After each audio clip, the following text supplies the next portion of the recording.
Modi government will be tabling the budget on less than a full majority in Parliament. So what is expected from budget 2024-25? What do people expect from this budget? And can the finance minister meet these expectations? Joining us now, of course, are very interesting, important guests. And let me just first introduce one Economic Affairs Secretary, Government of India. Then, of course, there is Vitali Nikore, founder and chief economist of Nikore Associates, and Sharad Kohli, founder and chairperson at KCC Group. Let me start with you, Mr. Garg, and let me ask you the most pertinent question which everybody is asking. What's the need for the middle class? Is there going to be some tax relief that's going to be coming our way? So thank you very much. I think we should be clear what we mean when we speak about the middle class. I guess the guys who pay taxes, income tax, is a very reasonable sort of approximation for the middle class. So about 3 crore persons pay tax in India.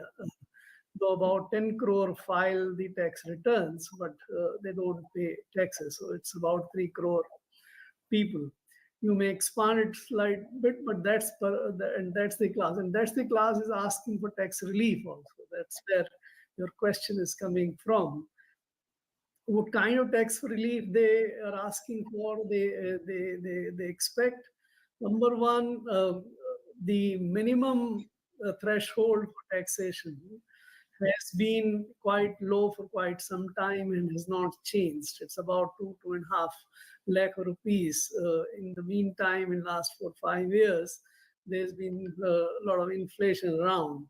The government tried to meet this by sort of getting an alternative taxation assessment scheme, which does not allow the tax exemptions like the savings in ATCC, etc., but that carries a higher minimum tax slab of 7.5 lakh. I think the middle class, the tax-paying class, expect that the minimum threshold should be raised to something like 5 lakhs for everyone. If in the bargain, government merges the two regimes and allow some sort of taxation relief on the savings, because savings are also low in the economy. So it serves that kind of objective, that savings increase as well as the exemption gets restored. So I think these are the two major demands of the middle class. Of course, many of them now are into the share market, so they have made good gains, capital gains and all. So that also is adding to the tax buoyancy in the personal taxation space. You have seen the securitization, the security taxes going very sharply up, and also the capital gains. So they want some relaxation in the capital gains taxation regime as well. But that is not justified to my mind. There is no reason for the capital based incomes suffering lower taxation rates than the labor serving incomes. Those who earn the incomes from their labor, if they are taxed at a higher rate and the capital incomes are taxed lower, that would be a fair thing. I don't think the government is likely to concede this demand. So I think that's where the middle class stands as far as the tax reliefs are concerned. Vitali and I were talking just before this, and she said something similar, that there are likely to be a lot of SOPs for the middle class, and of course there are very crucial elections around the corner for this government, which is now of course on less than a majority, for the first time in 10 years. Vitali, your sense of what's on the agenda? Mr. Garg has set the ground, given us a bird's eye view. Let's just go a little deeper. Kya mil sakta hai in terms of tax SOPs? Because that is what the middle class is really looking forward to. Absolutely, absolutely, Aditi. And every time the budget comes, every year, when we are talking and when we are talking, about the budget, what is the common person getting? And we always use this term common man, but I always say common woman and common man, because it's very different for women and men, right? One thing we always look forward to, when I'm doing the analysis, is what are the women of this country getting from the budget? What is the gender budget going to be like? Are we going to get more and more schemes, for example, to support women's entrepreneurship, to support women's employment, to support women's participation in the workforce? And this time I do expect that, the gender budget and overall investments for women empowerment and investments for women's safety, for the care infrastructure, all of these areas will see an increase. But on, your specific question of taxation and on the specific question of, what will become more expensive and what will become cheaper, see, this also impacts women so much, because the household budget actually impacts women. They are the ones who are controlling, rather, they're making those decisions in millions of households across the country. Am I able to buy this particular brand of dal for my house or not? Or do I have to, buy something cheaper? So I think this time, we have to be very conscious of inflation. As Garg sir has rightly said, it's very important that we think about how can we link the different categories of taxation with inflation. This is a conversation that has been going around, that would we be able to redefine the taxation categories as a whole, and saying that, okay, maybe till up to 5 lakhs or even 7 lakhs, there should be no taxation. Another question that's going around is, should women and be getting some additional exemption, because that has never happened in history in India, but many countries do it.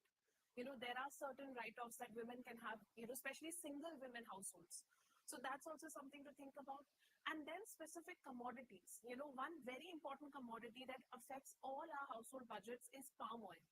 We import a lot of palm oil from Indonesia and many other countries. And again, that their duties on palm oil were increased in the last budget. Could we maybe think about, those duties being rationalized a bit this time, or more investment being diverted towards growing palm oil indigenously in India? More investments being given to the agriculture economy will also help in bringing inflation down, bringing prices of goods down.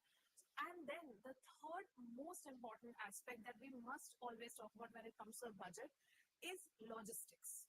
Because the transport cost, of taking a commodity, if it's like rice, wheat, dal, anything, from the rural areas, bringing it to the urban areas and to all the consumption centers, it adds to inflation. And more investment in logistics is expected in this budget, as has been the case for the last, almost 3 or 4 budgets. We've seen massive amount of capital expenditure, massive focus on logistics, and I expect that will continue. And that will help the common man and woman, because it brings the prices of commodities down and improves the efficiency. Especially at a time when food inflation is at such a peak. And you rightly pointed out that at the end of the day, it's about, for man or woman, at the end of the day, the household budget is where the problems lie.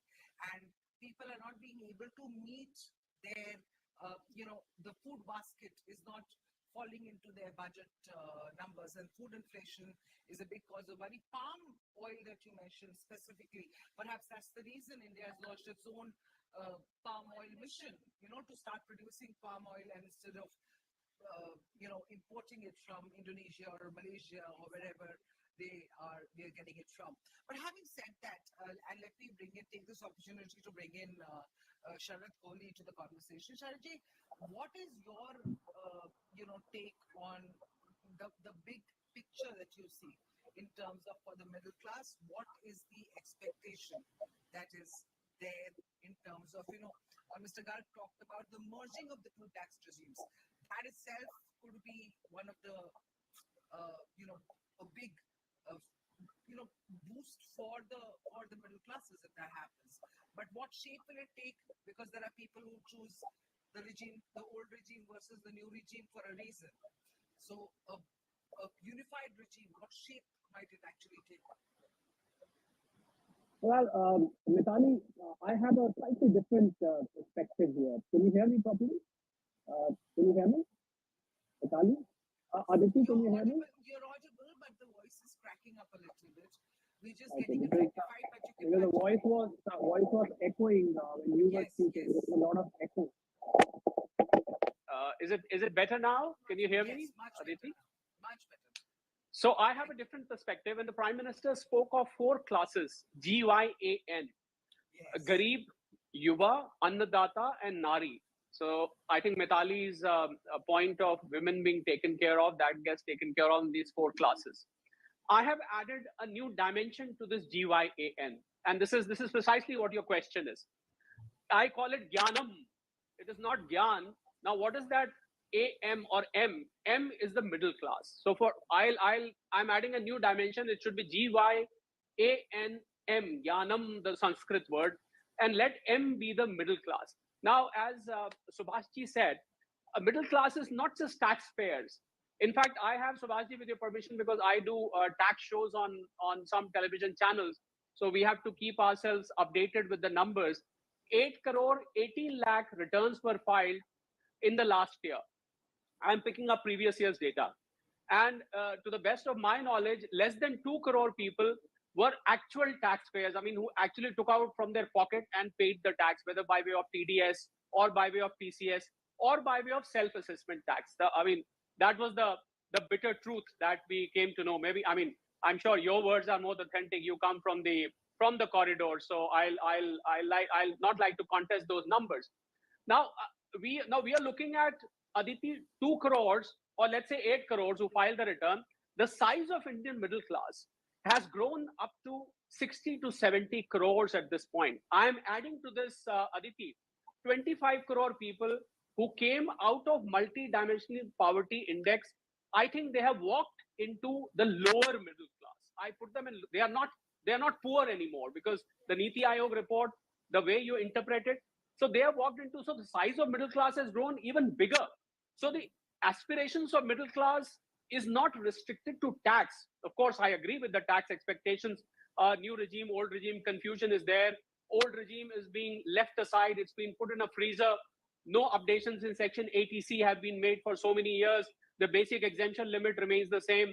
Taxpayers are still confused whether to take old or new. Capital gains, there's a confusion on the period of holding. Some assets after 1 year become long term. Some assets, properties, after 2 years become long term. Some assets, debt and all that, become 3 years take 3 years to become long term. So tax simplification is definitely need of the hour. And I think that was the intent of the finance minister in introducing the new regime, because the new regime was bereft of all those exemptions, deductions, and complications. Just pay simple tax, 3 lakhs, no tax, 3 to 6, 5, 6 to 9, 10, 9 to 12, 15, and 12 to 15, you pay 20%. So that was the whole idea. Now, I think the middle class expects education. Middle class expects good health facilities. Middle class expects inflation to be under control, because the food inflation, I've given a new term to this, the recent inflation that the country is going through. I call it as the ATP inflation, aloo tomato pyaj inflation. Because that is the one which has spoiled the budget, the kitchen budget of the middle class. On an average, people who earn 25 to 30,000 rupees, Aditi, their kitchen budget has gone up by, I spoke to a lot of families. They said our kitchen budget has gone up by about 2,000 to 2,500 rupees, simply because of this ATP, aloo tomato pyaz inflation, because your tomatoes are available at 120 rupees with some of the vendors.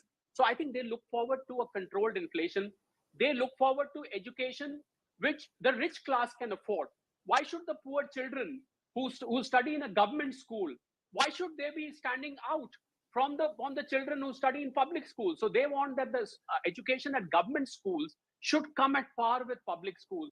They want the health facilities, the government hospitals. Why are they different from those 5-star hospitals? You should get the similar kind, if not similar. Some matching has to be there.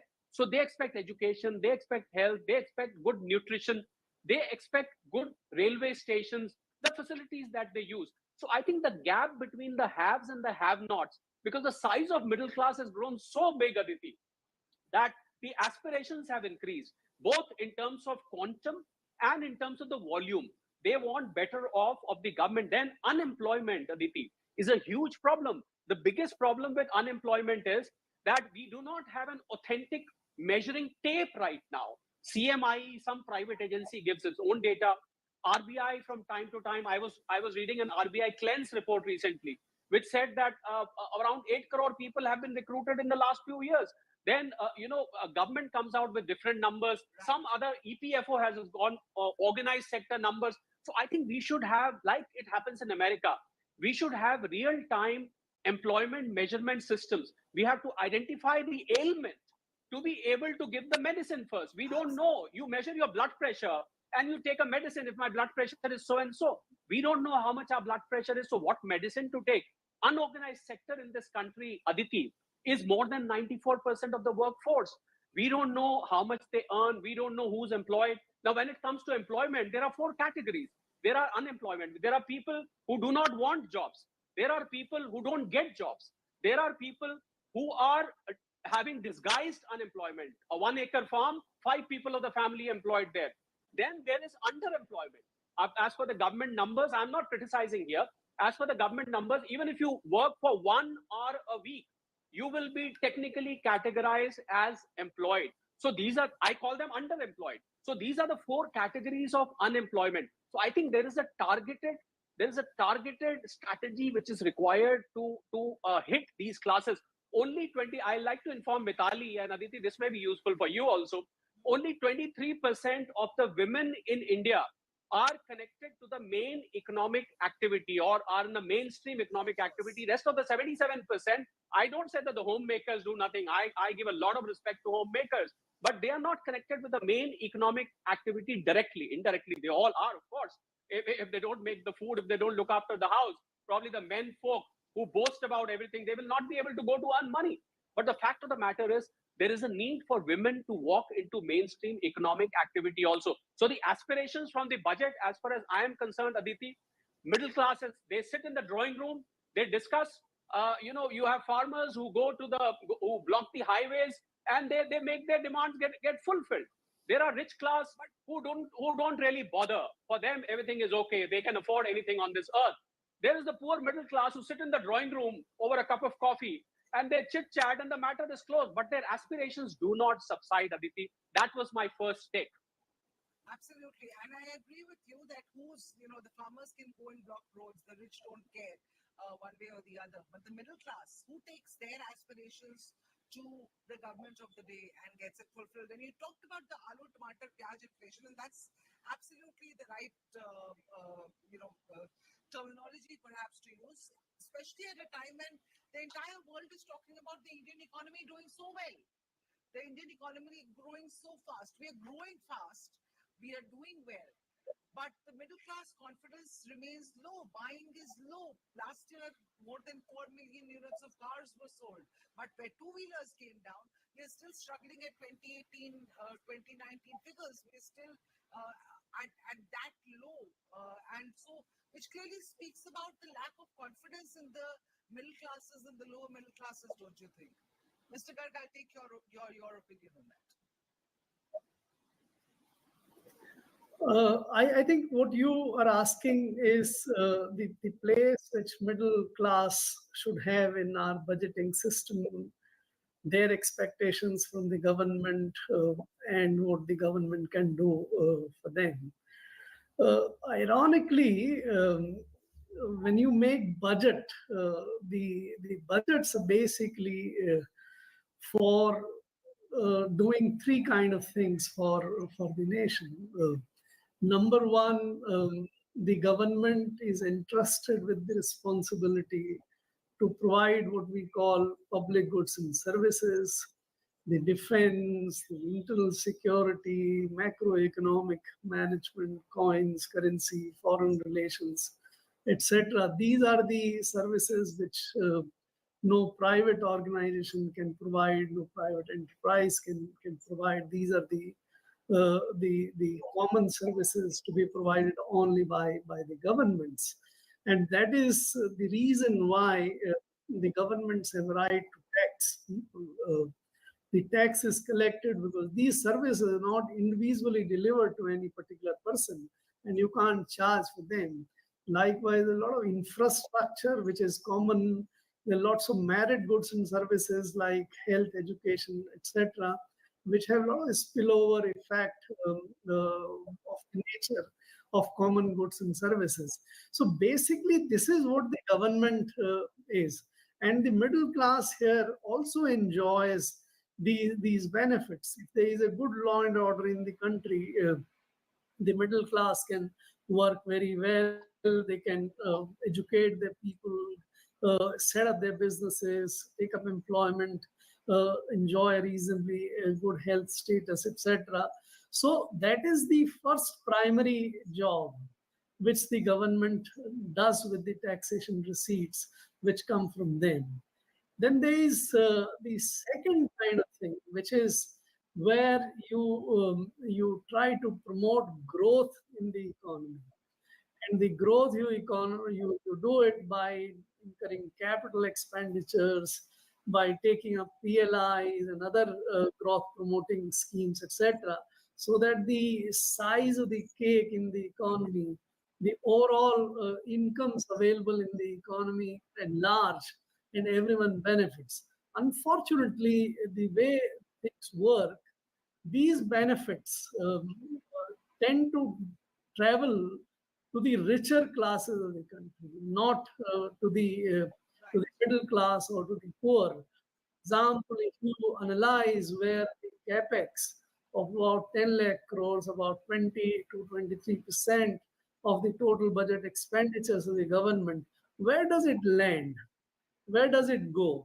So if you look at railways, you look at the roads, these are good services which the public utilizes. But in terms of spending on that, that goes to steel makers, that goes to the cement makers, that goes to machine providers and other services. These are all rich guys.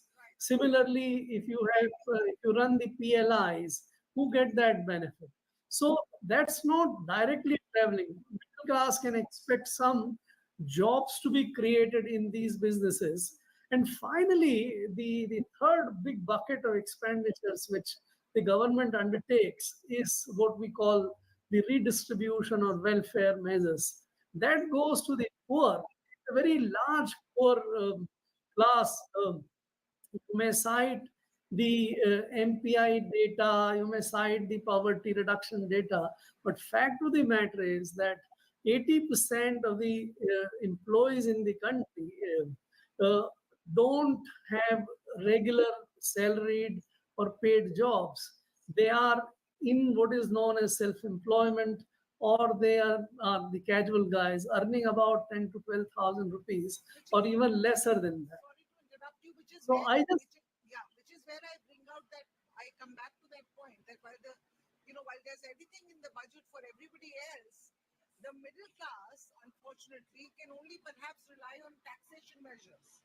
You know, taxes exemptions that put a little more money into their pocket, because the middle class is the one which is frankly most tax compliant in this country. But they are the ones who perhaps need some additional money in their pockets via tax exemptions, so that their money in their pocket increases, they are able to spend more and therefore increase growth, or therefore add to the growth of the economy, don't you? So the middle class, as I said, they don't get the big benefits of the growth-oriented expenditures and the public expenditures on public goods and services. They all share, and they're not poor. And therefore, the poor-oriented expenditures, which are also very large, food subsidies, the fertilizer subsidies, and so on and so forth, PM Kisan and whatnot, they don't go to the middle class. The middle class can only expect middle class in a way remains outside the core of the budget making. They can expect their tax burden to be reduced somewhat, and they can also expect some in the second round effect of the expenditures which you incur on the growth, etc. I don't think there can be any direct strategy or expectation of the middle class to get very much from the budget. Mitali, let me come to you. The aloo tomato pyaz inflation, which Sharad was talking about. Clearly, that's the big problem of the day as far as female or male or anybody in the economy is concerned. How do you think Nirmala Sitharaman would have a magic wand to tackle that come budget day? So absolutely. Yeah. So thanks, Aditi, for that. So couple of points, just to react to some of the things everyone has said, and in general on ADP inflation, which is clearly the trending word of the day. So I think firstly to begin with, Sharadji, the 23% number of female labor force participation, please update it. It's 37% now. It has increased from 23% in 2021-22 to 37% as per the periodic labor force participation data that came out in 2023-24. So that's the first thing. And why has it increased is because of a huge amount of increase definitely in women's self-employment, but also in the services sector employment in the urban areas and also in the agri employment in the rural areas. Now, the second aspect that I wanted to definitely mention at this stage is that when we are talking about inflation, it's very difficult to talk about inflation, particularly food inflation, unless we talk about infrastructure. Because talking about infrastructure, it's the positive reason why inflation arises. 50% of the price of any commodity in this country today, particularly food commodities and ADP commodities, are the transport cost. And in the transport cost, the lever we can play with is the actual distance that the commodity is traveling and the storage time. Because obviously the fuel price is something that is determined internationally and depends on the import prices.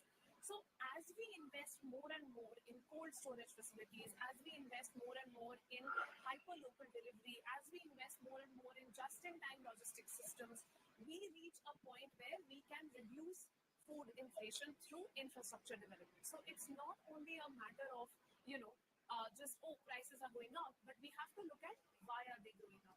So you're looking at the finance minister probably going that route to control food inflation. The second aspect which drives up inflation and is going to do it more and more and more in the coming decades, and we don't talk about it enough, is climate change. So in a lot of our food-growing regions, we are starting to experience droughts. We are starting to experience excess rainfall or unseasonal rainfall. We are starting to experience climatic patterns that we were not seeing before. So the patterns themselves are changing. The patterns are also becoming more unpredictable. So, the predictability of the weather. And then that impacts agriculture much more, because if I know that my rain is going to come in August, but if I'm getting unseasonal rainfall in July and my entire crop is ruined, then obviously it increases the prices of the crop that is available. And this is not an India-level phenomenon. This is a global phenomenon because of the global issue of climate change.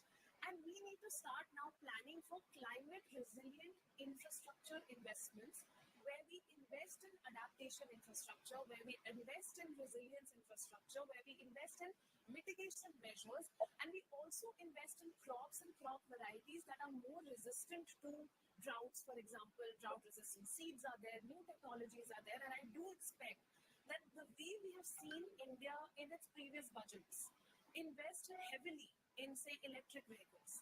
Heavy investment is expected in hydrogen, green hydrogen, for example, in this particular budget, because we know that a lot of international organizations like the World Bank are also supporting the government of India in doing, more hydrogen-related investments. We will expect, and I am expecting, that this time we will see more announcements not only in the transport and energy space. I mean, solar power has, of course, always been one of PM Modi's main flagship areas of investment. But I do expect more investment to come in climate resilient infrastructure, irrigation, infrastructure enhancements also. Now, the fourth aspect I wanted to talk about, which Sharadji also raised, was unemployment. Now, with unemployment, there are two big problems. The first issue within unemployment is youth unemployment. Because this unemployment crisis that we are seeing unfolding in front of us today, particularly the heart-rending visuals we saw yesterday with the Air India, one job application coming out for 2,200 vacancies, 25,000 people turn up, there's a stampede. That kind of a visual when we see, or with the visuals that we've been seeing of the competitive exam scams. I mean, this kind of youth unemployment, we have to again go into the root cause of it. One of the root causes is the lack of respect given to blue-collar jobs. We need to respect the people who are doing, work in factories, who are working in our homes, who are working across, because you cannot only create white-collar employment. Absolutely. And the second skill, and I think skill is India, the second one. the entire program of skilling India and upskilling India is perhaps tailored towards that, which the government is already working on. But perhaps, one needs to look at it and see how we can, probably speed up the creation of skilled jobs going forward. Because that is, and that's a very important point you raised, the unemployment. Everybody is talking about it. I think Sharatji raised that. Everybody who comes out with unemployment data cites a different source, and perhaps we do need some sort of benchmark industry numbers for tracking unemployment data on real time. Do you see, Sharatji, any major initiatives from the Finance Minister this time, especially given the beating they've had in the election? And I won't call it a beating, except that the expectations were too high. Otherwise, it's a regular government. In fact, they've got more seats than many of the alliance governments that we've seen, the NDA alliance. But having said that, do you see any measures, especially to boost employment and to create more jobs coming in our way? I can hear you, yes. Yes, I think, skill development, which you touched upon just now, is a very important factor. I mean, I'm connected with the corporate world also, and I know dozens and dozens of companies who are unable to find the skilled manpower. They have vacancies, and, when Mitali said that probably for one job, 25,000 applications came, it's true, because the reason could be that because they are not skilled for that particular job. So I think the biggest way to tackle unemployment problem, one good thing which the government has done, and I must place on record my appreciation, which is the heavy duty expenditure or front loading of expenditure on infrastructure. Because we all know, I mean, we are all students of economics in some way or the other. Every 1 rupee spent on infrastructure has got a multiplier effect of 8 to 10 times. So that really helps, first of all. So I'm expecting a budget size of about 50 lakh crore this time, although I think Mr. Garg would be the right person to put a number, but I'm expecting a little more than 50 lakh crore, probably the budget size. And the February budget, which came on 1st February, itself had about 11,111, that magic number, which was there at that time. So I think infrastructure spend, to me, is the first key driver for employment, number one. Number two, focus on Make in India. Well, that Make in India line, the one which is made of all the mechanical parts, that line needs to run little faster, because from China, Aditi, there are dozens and dozens of big corporates, and the boardroom discussions in China of those companies is they want to move out of that country. Yeah. Vietnam has taken the lead. Then comes Thailand. You'll be surprised. The next in the queue is Thailand. They have taken a lot of investment which came from China. Even Mexico took a lot of investment, whereas I felt India should have been number one at this point of time, because India has got a huge manpower. We've got a reasonable sized English-speaking population. Our IT is very strong. We've got an education system, which is the higher education, which is in a very, very, very, very good position. So we should have taken the lead. I think ease of doing business, although has improved from 140 something down to 60, but there is still some way to go. We should make our ease of doing business, Inspector Raj, corruption at the ground level. I think these are the things which scare away the investors. So if Make in India is given a new impetus in this budget, I feel that will tremendously help the unemployment problem. So, coupled with infrastructure, I think these two sectors for me, infrastructure and manufacturing, if focus is made on these two sectors, I think we will be able to address unemployment problem significantly. And coupled with that, I think we've seen skill development ministry in the country. I remember one of the ministers a few years ago was also taken off because the skill development, after all, did not come the way probably government expected. Skill development should not be an eyewash. I think skill development should be taken up at the ground level. It should be taken to the rural India, just the way food processing units need to be next to the farms. I think skill development have to be next to the houses of the youth who live in the rural area. They need to be trained, and they need to be trained for the industry. Then related to this, Aditi, is the education system. I'm sorry to say this, but most of the universities in the country, and I hold my ears and say sorry to them, that they are simply degree printing factories. After 18 years of study, you ask a student, tell me if I'm wrong, बेटा अब क्या करोगे आगे? आपने BA BCom तो कर लिया, अब आगे क्या करोगे? What is this? In America, you come out of the university and there is a job which is ready for you. Why in India, after 18 years of study, a student has to say, कि अब आगे मुझे क्या करना है? I think the education system has to be made job oriented. You need to move away from academics. I don't say move away from academics completely, but link your academics to the industry, which is the way the developed world runs. That is why one of the reasons they are called developed. Most ways they are not developed today. Or there Aditi. are simply two streams of what to you. Either you can go into academics and then you study academics, so you go into one of the real time the world and link yourself to the industry and come out prepared to join that industry. But for paucity of time, let me just do one round robin with all of you. Two things, and let's keep this brief. Two things, Mr. Garg, let me start with you, that you definitely expect for the middle classes from budget 2024-25. Did you have a question for me? Yes, sir. Two things that you definitely expect from the Your budget. voice is echoing, Aditi. Your voice is very, very sharply echoing. Okay. All right. Can somebody fix this situation?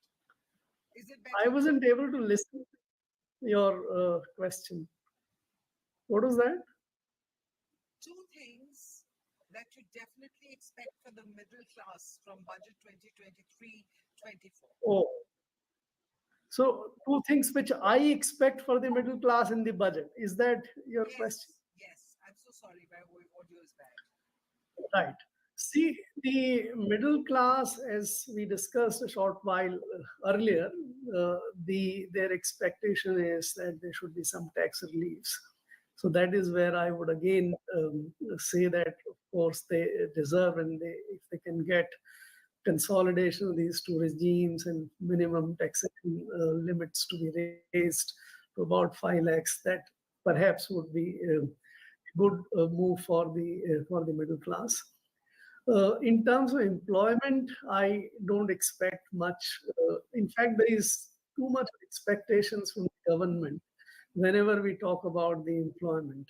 The government is not in a position to provide direct employment any longer. In fact, if you look at the data, the government employment is also coming down, despite phenomenal expansion in paramilitary services and some of these things, because of large scale automation as well as computerization. The government is also reducing the manpower actually. It runs some programs to provide some support to the middle class in terms of employment. There are programs like the livelihood mission, where people are trained, but those tend to sort of target the lower middle class, not the real middle class. As was being said, our education system is not very conducive to create the technical jobs and in fact, I have a very different view. Industrialization, manufacturing, has not actually created a large amount of jobs in the country. And it can't really create going forward with the kind of automation and now the artificial intelligence creating more and more of jobs. And the new jobs in new industries are also in a very high-tech area, semiconductors, solars, AI and others. We have we don't have technologies in that area. So if we expect manufacturing jobs to be created in the country, perhaps we may remain as disappointed as we've been in the last 50 years. Our strength is services. I don't know why, as a country, we focus on services. We are the global masters in services everywhere in the world. So that is where we are today, GCCs of the world. Earlier, the IT jobs and all, finance, education, health, we have massive employment opportunities. So if the government can change the preference for service-oriented jobs and create economic conditions and the policy conditions to make that happen, including transforming the education, skilling system, etc., that perhaps would be a right signaling, right way forward, rather than spending more on infrastructure, making India. The truth may, but in reality, one will have to sort of, I think, perhaps do a little in every sector for India to sort of, because, one of the things that I was speaking to someone who told me that, while we've done great in services, but the real job creation remains in manufacturing. And that is where we've sort of not performed very well on either. And this Make in India initiative they were talking about, and they said that this Make in India is possibly going to bring those the manufacturing boost, which should have done before the services boost, but that's all right. Services boost is already there. And now the jobs for the real, the aspirational India, the ones who are not going out there to buy two-wheelers perhaps. But let me just come to you, and I think services jobs are aspirational. Services jobs are the most paying jobs. I don't think the aspiration for manufacturing is going to take us anywhere. People will have to, it's like this. It's for the poor people and for the lower middle class and the lower classes and the poor people. Perhaps a manufacturing job is easier to do as of now. As of now. I mean, obviously, as India grows and progresses. Where is the labor-oriented manufacturing left now? Which industry do you think can create even 1,000 jobs of labor-oriented? That's true. Just go into the little bit of the factual position. AI is coming in to replace even all humans, even in manufacturing. You are correct, sir. But let me just quickly move on to, because I think we've exceeded our time, but quickly move on to you, just in 2 lines. 2 things that you believe are coming in for the middle class. So I think, Aditi, 2 things that I believe which are definitely going to come in. One, if we are talking about jobs, first is entrepreneurship. I do think that the focus on stand-up India, startup India has been very clear since the start of the Modi regime, which came in 2014 and then again in 2019, and now also the support for entrepreneurship has been very consistent, and we need to see more and more of that. And I expect that in this budget we'll have more support for rural entrepreneurship as well.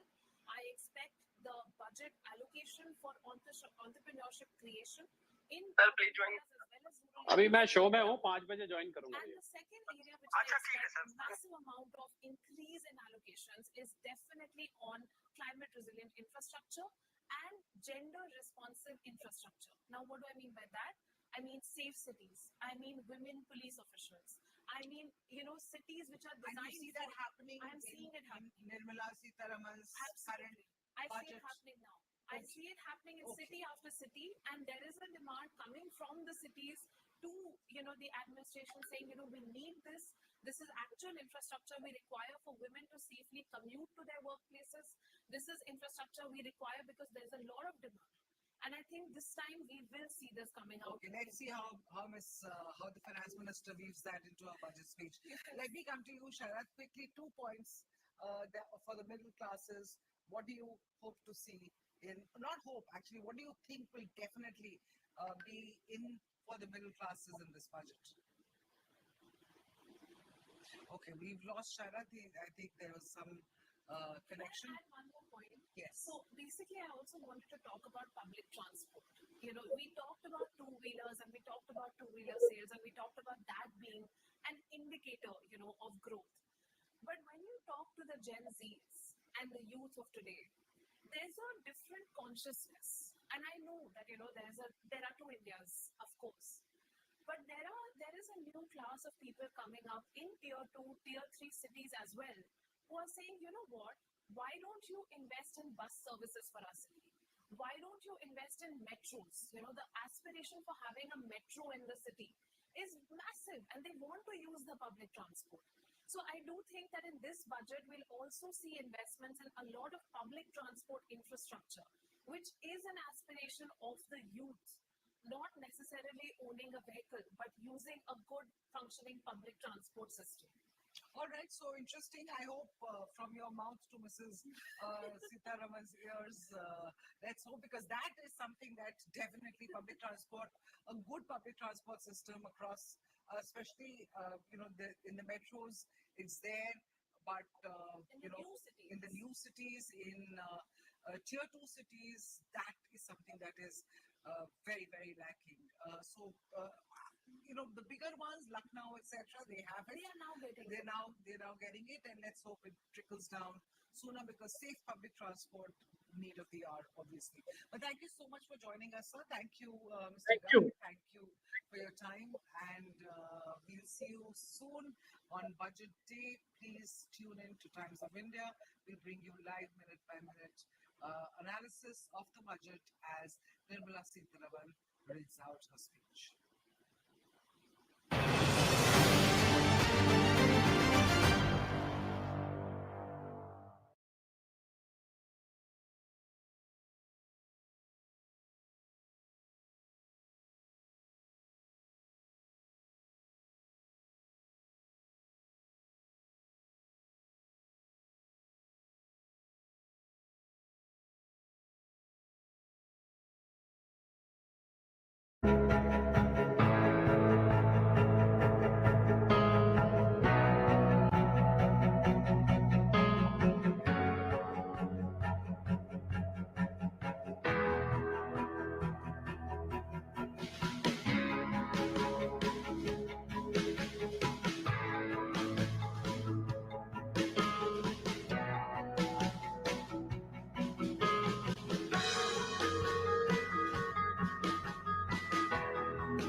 Hello and welcome to the Times of India. You are with me, Aditi Prasad, and you're watching Budget with the Times of India, or Budget with TOI as we are calling it. In a short while from now, Finance Minister Nirmala Sitharaman is going to be standing up in Parliament and presenting the Union Budget 2023, 24-25. This is Modi 3.0's first budget. It's also the first coalition budget, so to speak, in the 10 years of Modi government so far. What will the budget spell for Narendra Modi's four biggest castes, which is the poor, the youth, the women, and of course the farmers? Will the coalition budget ease the burden on taxpayers, on the middle class? That is a big question that's been doing the rounds, especially since four states are going to polls in less than in the next few months. And what can really the middle class expect? Now, the Times of India is going to be bringing you the most comprehensive coverage ever. We are, in the next few minutes, we're going to be of course, going to be talking about the expectations. Then we're going to cut across live to Nirmala Sitharaman's speech, and of course, post that we're going to discuss the key implications of her big announcements in the budget. Now, joining me live today are a host of guests, and let me just introduce them. We have Ajay Dua, former Secretary, Ministry of Commerce, Government of India. Abhishek Rastogi, he's a partner at Khaitan and Company and founder of Rastogi Chambers. We have Sunil Kanoria, Vice Chairman and co-founder, Seri Infrastructure. And we have Sutanu Guru, Economic Analyst and Executive Director, Sea Water. Also joining us is Sandeep Ghosh, business leader and political commentator, and Professor Rakesh Mohan Joshi, Chancellor, Indian Institute of Foreign Trade, and TP Oswal, tax expert and managing partner at TP Oswal and Associates. A lot of people here, a lot of things to talk about, but let me just start with you, Mr. Sandeep Ghosh. What is it that we can expect from a coalition budget, which the Finance Minister Nirmala Sitharaman is going to be presenting the first budget of Modi 3.0's term? Sandeep? Aditi, technically, even the previous budgets were coalition budgets because NDA was Yeah, always in. technically speaking, yes, but they still Yeah, had a group majority. what has changed today is the numbers in parliament and NDA's dependence on the two major allies, Nitish Kumar and Chandrababu Naidu. Now, as far as Nitish Kumar is concerned, I don't think that's too much of an issue for BJP because they're in government together, and in many ways they are the partners calling the shots, so they can decide on behalf of Bihar, pretty much on their own or in consensus with Nitish Kumar. Though everybody keeps threatening the chances of Nitish Kumar, turning turtle once again. But be that as it may, as far as Chandrababu Naidu is concerned, I think he would be quite content to get support for infrastructure. His interests are, showing a quick development in Andhra Pradesh. He's trying to develop his old pet project of Amravati. So all those things will assuage them pretty much. And therefore, the conjecture that this will force Modi, Nirmala Sitharaman to become very populist in this budget, I don't totally subscribe to it. The freebies, whatever they need to give, I think they will give it to the state governments. Maharashtra has already declared a slew of freebies, so that can be left. What the government has to focus on, to my mind, one, definitely the big ticket item is employment, and we should discuss that more as we go along.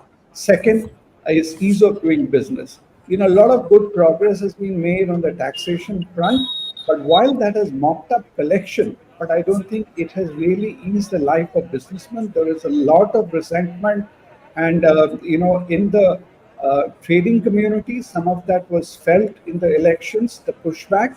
And if you were to look at even the community I come from, chartered accountants, they will talk about the procedural issues on income tax, GST, etc., which is making the life of their clients very, very difficult. So some of those things have to be untangled in terms of the procedure. And finally, as you said, the middle class, I think that's an easier ticket to solve because we have just 2.4 crore taxpayers. So if you were to tinker with the the tax saving schemes, the basic limit, I think you can do that pretty easily without a big dent on the deficit.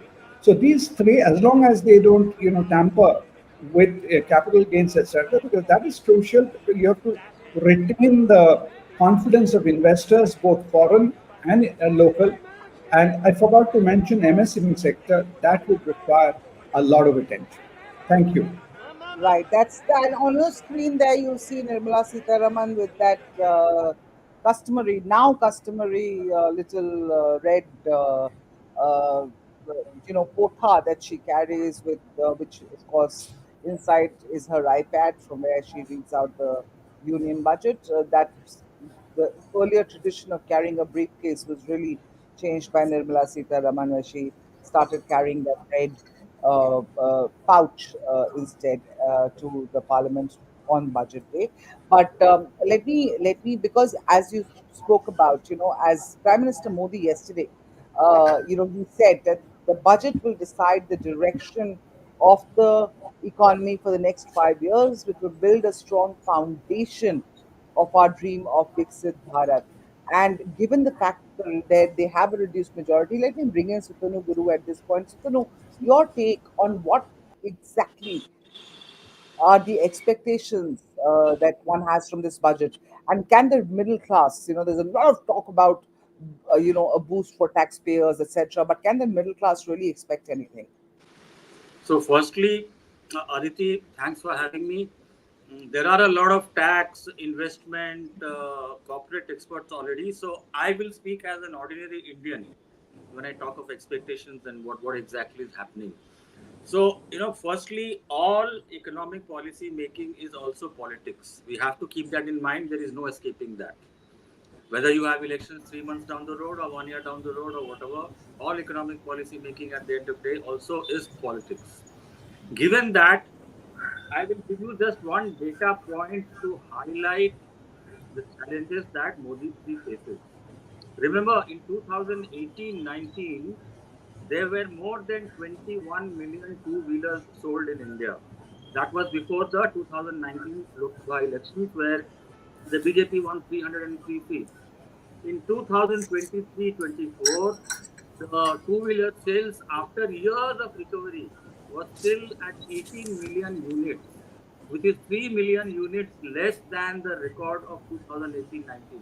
And just imagine the number of middle class Indians must have expanded over the last 6 years. And yet, two-wheeler sales have not managed to reach the 2018-19 level. Now, that also reflects in the Lok Sabha verdict of 2024 because we are growing at 8.2% like we did last year, but the problem is that the benefits are not accruing to the aspirational middle class. The affluent middle class, yes, they are doing very well. They are buying cars in record numbers, but the aspirational middle class is really struggling, and they are predominantly the majority of voters. So whether it's Nirmala Sitharaman or Narendra Modi or others in the BJP, the big challenge for them is to reinvigorate the consumer sentiments of aspirational middle class Indians. And I'll give you just one more data set which will confirm what I'm saying.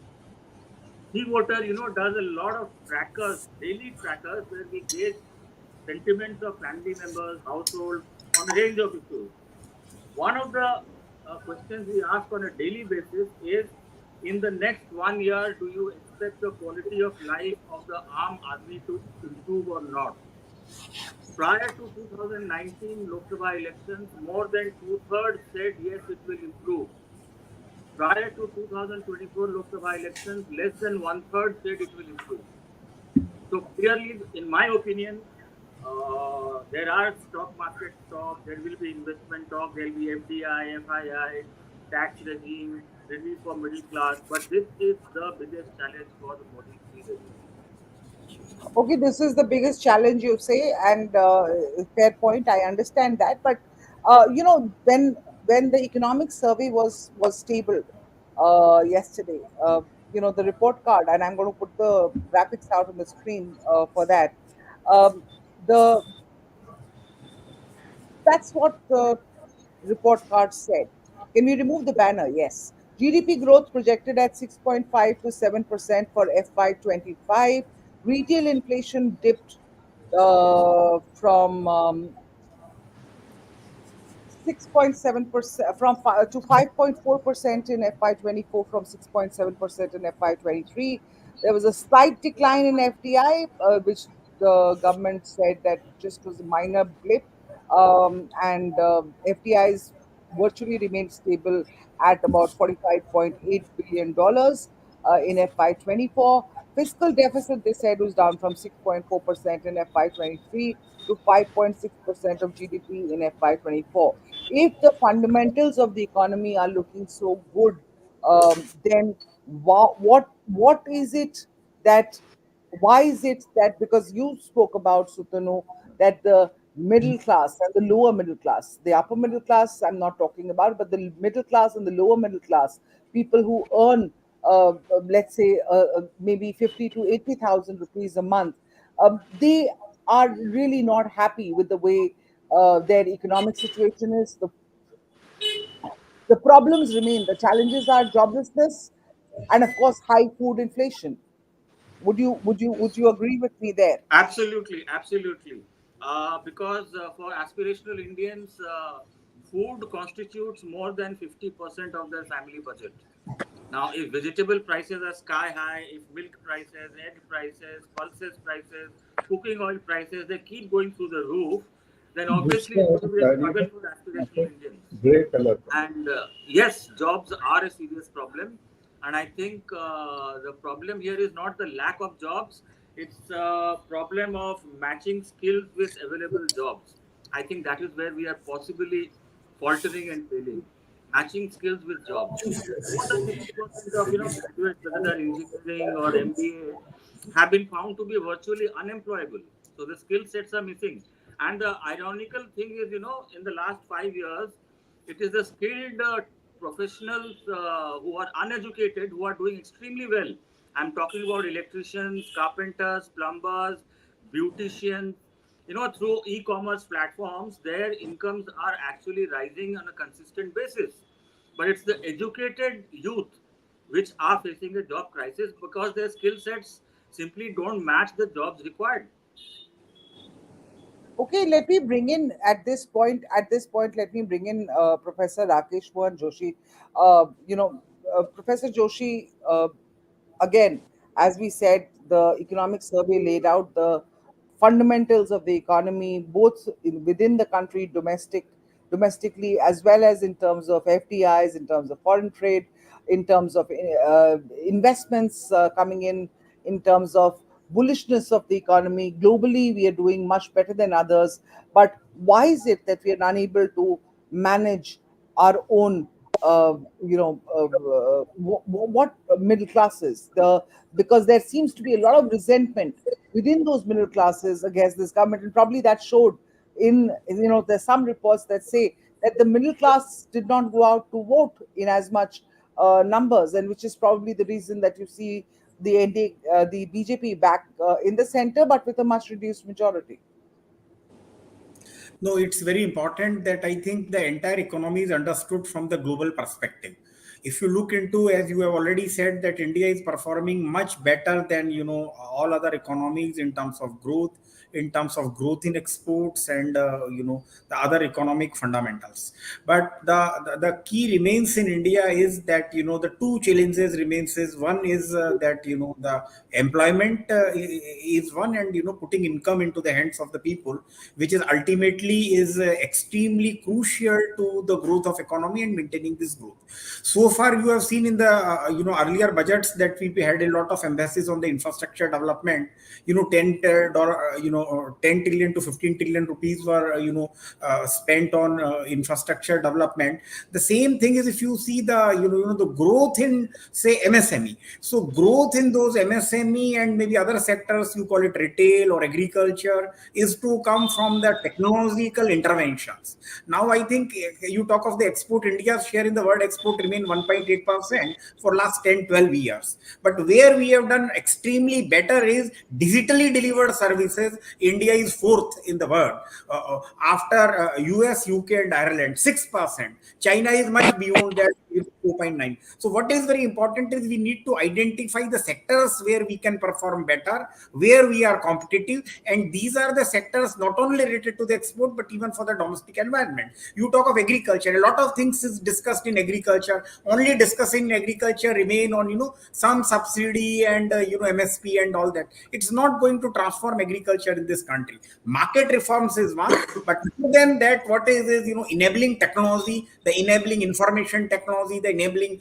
computer technology, use of sensors, use of drone, use of on-time information to the farmers on the inputs, on the markets, on the technologies and newer emerging barriers, on which I am very sure the government is having a very, very comprehensive strategy, and I'm very sure that these are the sectors where the government is going to put in the money in terms of. Now if you see of the marketing, traditional marketing, it is the online marketing, digital intervention or e-commerce which is going to make the Indian businesses globally competitive.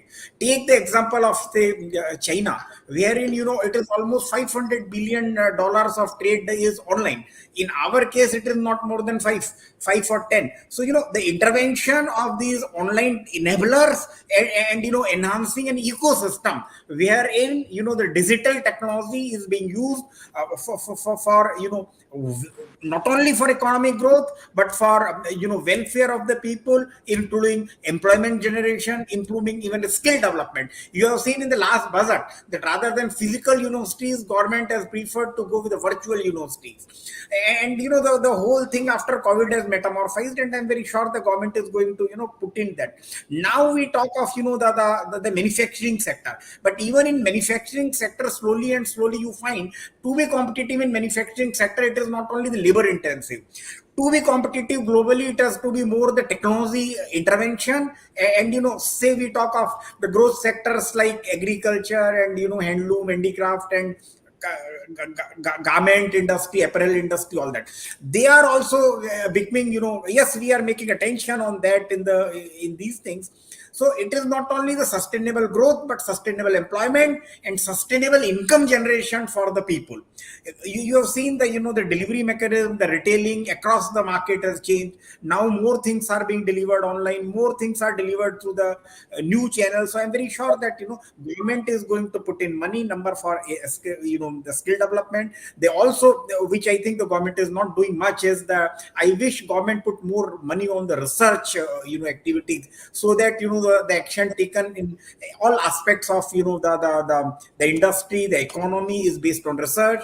Education also more on research, and the technological disruptive technologies which make India on the leapfrogging ground rather than the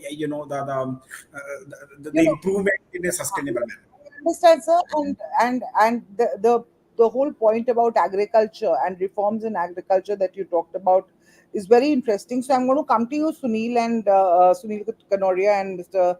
TP Oswal, but I just want to go across to Sandeep Ghosh for a moment and ask him about the farm laws. The government revoked the farm laws 3 years ago after protests happened, but there is no doubt in anybody's mind that India's farm sector desperately needs reforms. Do you see this government with a reduced majority for the BJP this time? Do you see Modi government 3.0 in this budget, or maybe subsequent initiatives, policy initiatives, trying to get back the farm laws? Because if anything, our agriculture sector needs a real boost at this point in time. Is it addressed to me, Aditi? Yes, this is. Yeah, yeah. I don't see, they will try to really, again, upset the apple cart just now with the farm sector reforms. That will have to wait. They need to get onto a firmer footing on whatever they're going to do on the political front. But there is a lot of, firefighting to be done, quick fixes to be done.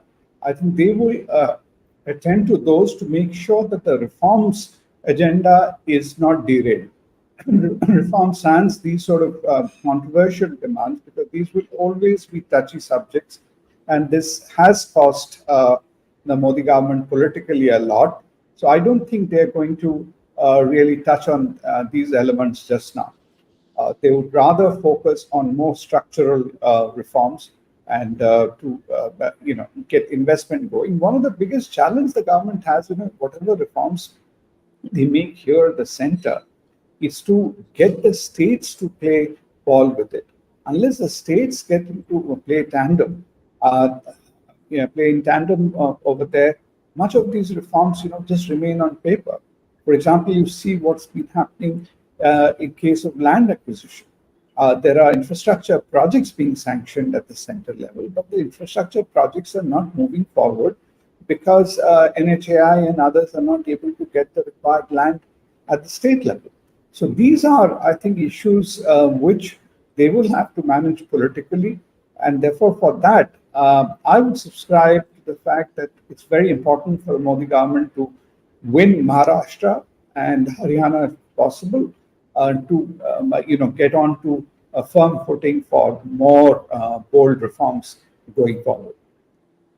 Okay, win Maharashtra and the other states. Of course, Again, the opposition would have us believe that that's not in the scheme of things for now. But let me just cut across before this turns into a political discussion to Sunil Kanoria. Mr. Kanoria, your expectations from the budget, especially after the economic survey showed a very good showing for the Indian economy. Thank you. Thank you, Aditi. I think very clearly some of the past activities which the budgets and this government has been doing, they will continue focus on that, as we have rightly also highlighted, is the infrastructure spend will continue strong because the tax collections have been good and robust. So that will definitely continue to fuel the economy. I think where with this coalition government, where and they have some messages which they have got post the election, I think what would be required, and I think they may be doing, is to see how they support the mid-income group and the middlemen, which is there. Sorry, not the middlemen, I would say the middle income group. There are two types there. One who is a worker, an employee, a professional, and the second is a entrepreneur. Both those two functions are suffering heavily, because what happens is, like if you compare a child as a child, there are a lot of programs which at the very lower level the government has been supporting, doing lots of development and support in that area for the last 10 years. The middle, as you grow into adolescent, like a teenage, that is where you are kind of left alone in the system here, and there's very limited support you get because what happens before you become an adult, that is a very challenging phase. Whether he's an employee, he's working because he has his aspiration, he has to get a home, he has to have a basic standard of life, so he needs increase around that time. And the second is basically the business people. As they are growing with the economic growth, they also growing, but what happens, they get a stunted growth. They do not get that support. Today, the financial system, the way it has happened today, either it will support the very low lung, very retail, or it will support the very top ones who have the wherewithal to be able to access. The mid entrepreneur, businessmen, and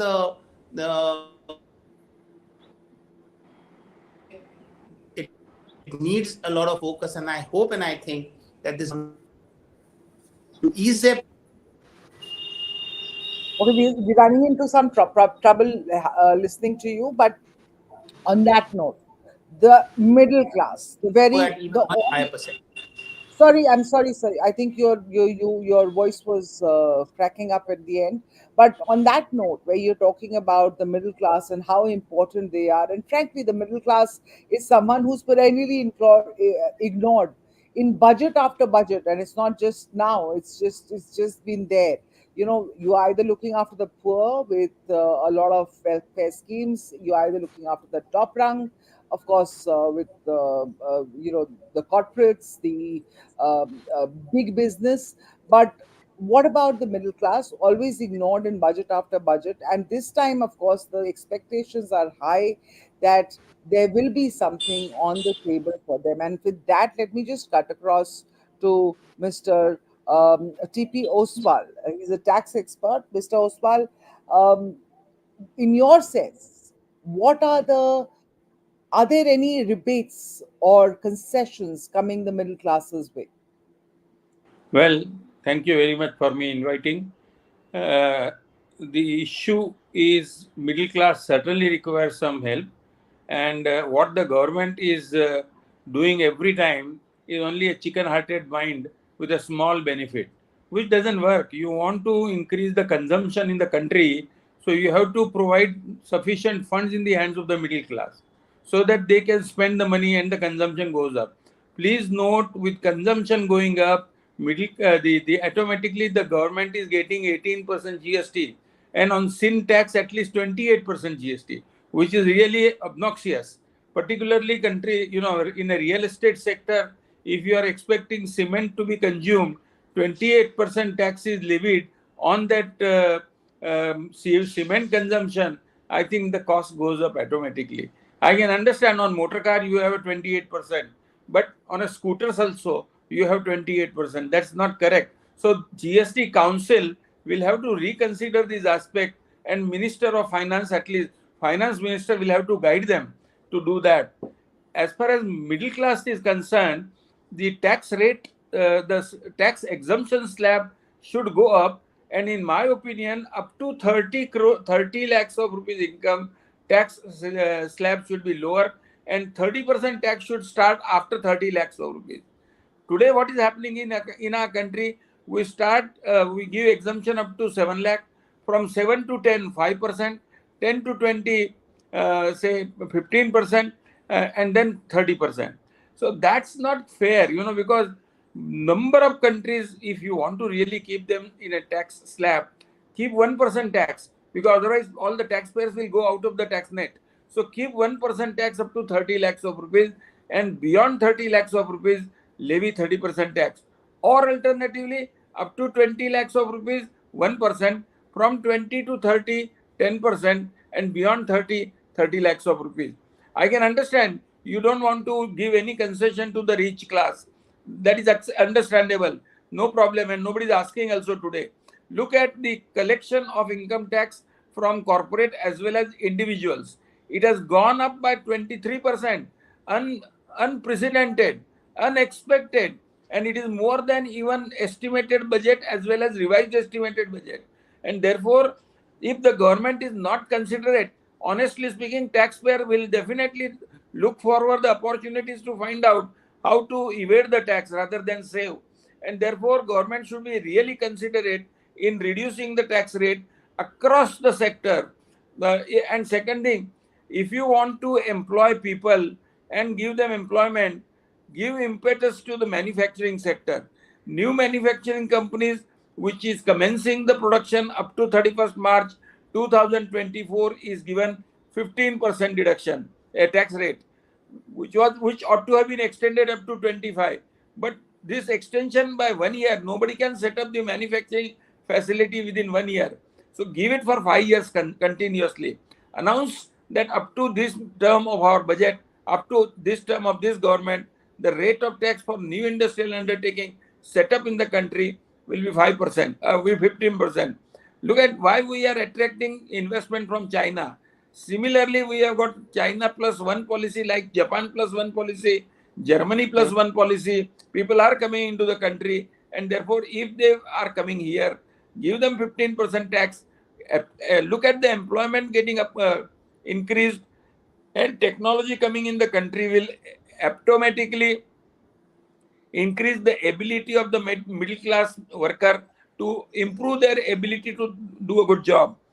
Again, another important aspect, surcharge which is levied on the tax, which is too far in excessive.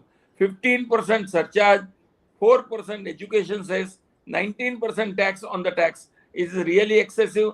Nowhere in the world I have seen surcharge and education cess is levied. I can understand surcharge because central government gets that money for their spending. Education cess, what has been done with the so far collection of the education cess? Education is the state subject. The government is not doing anything. So therefore, we should be accountable. We must give the account of education cess, and then only we should and be reasonable. 1% education cess is understandable. And now country has number of taxpayers which have gone up to 9 crore, and I believe with this budget this year it will go up to 11 crore. And if that be the case, why increase education cess? Small and medium enterprises have major problems. 45%, 45 days payment. Now income tax disallows their payment if it is not made in time. What happens because of that? The large industries are not preferring MSME entity as preferred supplier, and therefore they are suffering rather than getting any benefit. And therefore that should be looked into little more seriously. And Okay, lots of suggestions you're giving here, sir. But let me just take you a little back to the taxation for the middle class, so that they have more money in their pockets. Because I really want to talk to you in a little detail about that. The point is, the problem is food inflation. Household, you know, really hitting where it hurts. Household budgets gone for a toss. The middle class, the lower middle class, really suffering. How can the finance minister, or do you see the finance minister looking at offering them some sort of solace, so that the middle class is encouraged to unleash its animal spirit to consume? Because as Sukunu pointed out right at the very beginning, while car sales may be high, but the two-wheeler sales are low. So it's the lower middle class and the middle class who are the two-wheeler buyers, who are really don't have the either they don't have the money in their pocket, or they don't have the confidence. for them the solution is only reduce GST, and that job is coming under the GST Council's purview and not under Finance Minister's purview, and therefore budget But the cannot finance provide that. minister but the finance minister in her budget Can can give can give a direction. policy Yes, can give indication, direction. can give a Finance direction. Minister can give direction, and directional budget announcements can be made. That GST is one thing, so that the costs are become a little more bearable. Number one. The other thing is also in terms of tax exemption limits, raising them, because we have the highest tax percentages anywhere in the world, really, and the exemptions are not at par with probably many of the other developing economies. So how do you see what sort of tax proposals, income tax exemptions do you see being planned? Because we've heard a lot about raising the exemption limit from 5 lakhs to maybe 3 lakhs.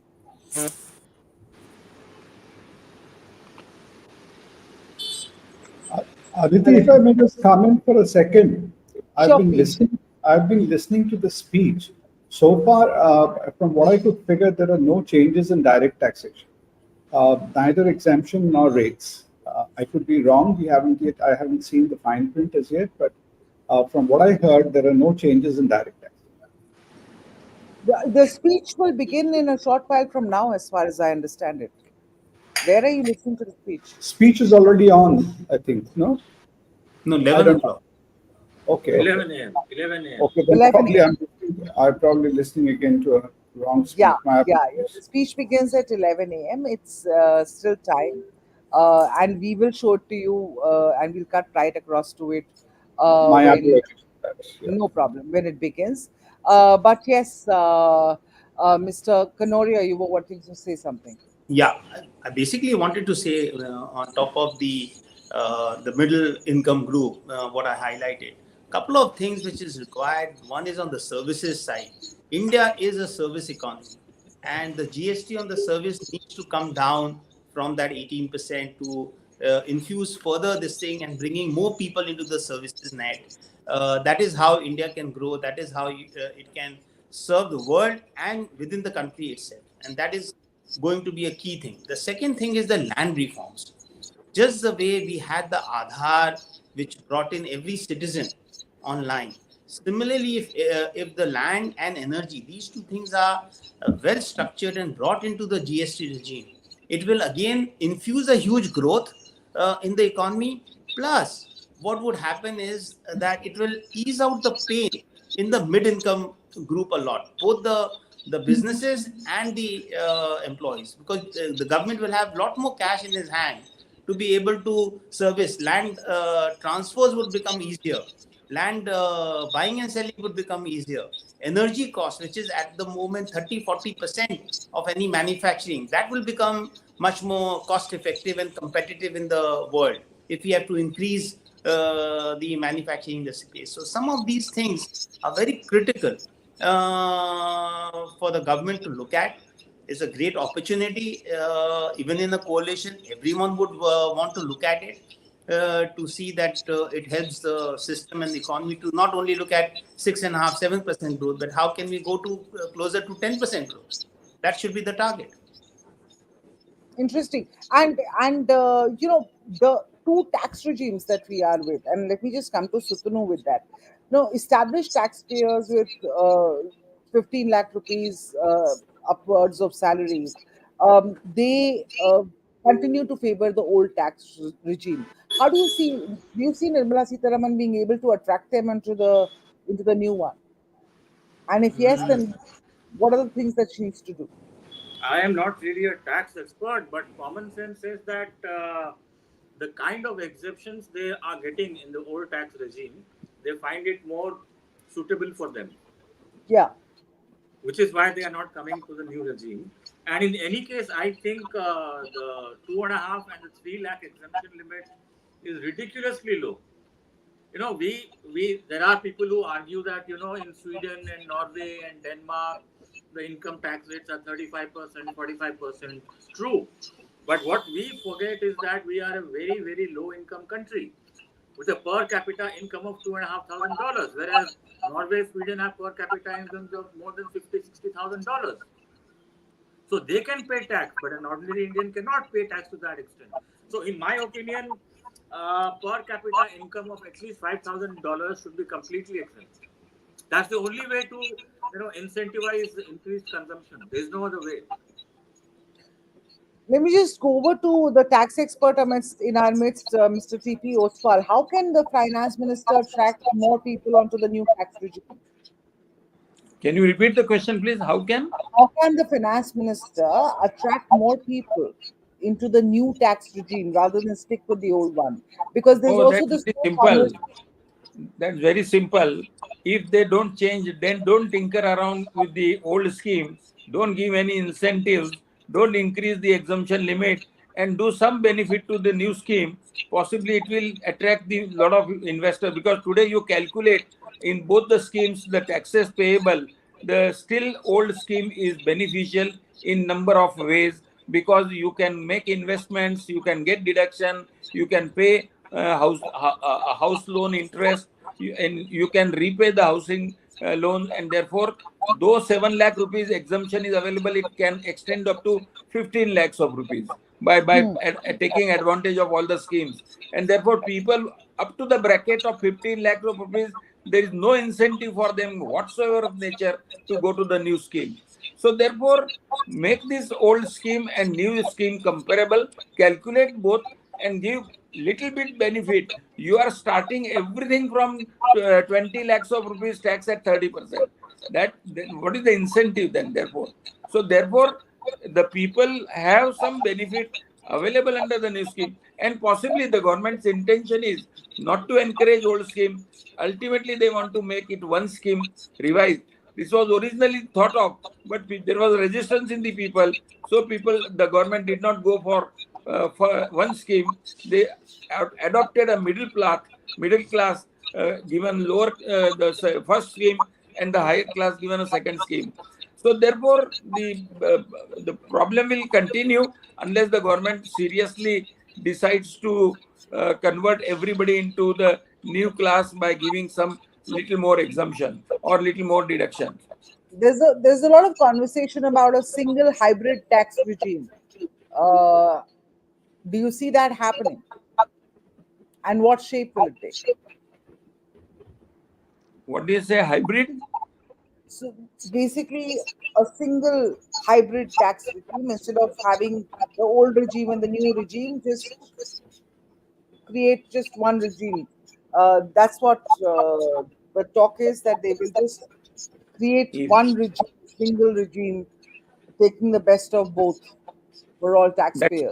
that's possible. That's possible if you really make all the benefits available to all the taxpayers up to 30 lakhs of rupees, including small. Look at the analysis of our total taxpayers. 9.5 crore taxpayers, only 50,000 taxpayers pay 85%, 95% of the tax of the country.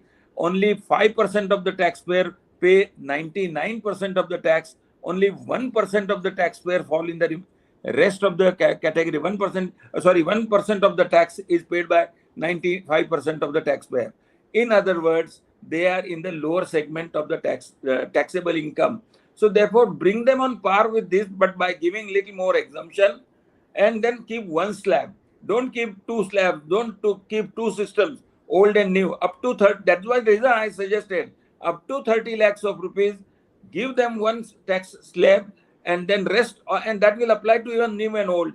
And even the if you bring it to up to 30 lakhs of rupees, you can do away with all your exemptions and deductions. Even for the old scheme people, they will have same thing on par with new scheme people.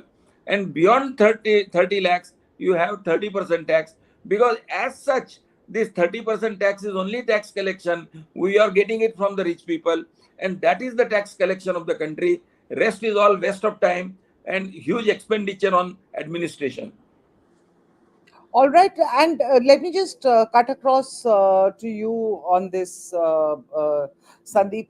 Because yes, of course, the middle classes need more money in their hands to be able to spend, whether it comes through reduced income tax or income tax exemptions being going up, or in the form of concessions as far as GST percentages are concerned, whatever shape that takes.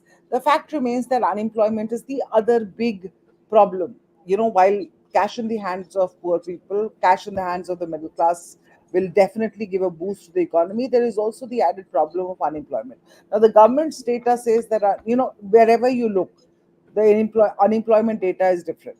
There's one government data, there's one data that CMI gives, that there's one data that the opposition tries to peddle. The truth perhaps lies somewhere in between. Fact, however, remains that, anecdotal evidence shows that there is an unemployment crisis. For a single job, there are, 25, 35,000 people lining up for one single job, a few openings in one particular organization. What are the steps that Ms. Sitharaman? Because one of the things is that we should be looking at manufacturing growth, and that the government has also said that yes, services sector, yes, but manufacturing is the other thing. The many of the countries who wanted to move away from China, they moved away, but they moved to Vietnam, or they're moving to some other countries. Why shouldn't we be attracting more countries within to India? Look at the economic survey. They have given the reasons for that. Our policies, tax policies, are not stable. We are not sure. We are changing everything every year. That is not expected by the industrialists. It should be long term, which we are not doing. And we have minimum tax, we have GST, all sort of a tax.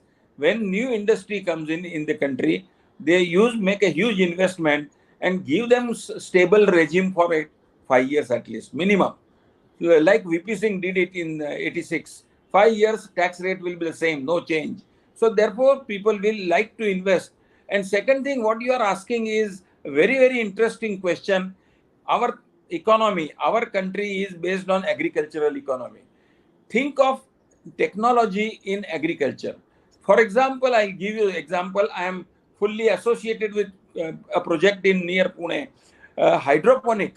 If you take up the hydroponic business, that is under the what is that shade technology, then you have workers employed. For a 25-acre farm, you have 1,000 employees working on it, because everything is done manually, packaging is done manually, and exported and sold to the various cities abroad in India. And therefore, it is a huge, huge investment.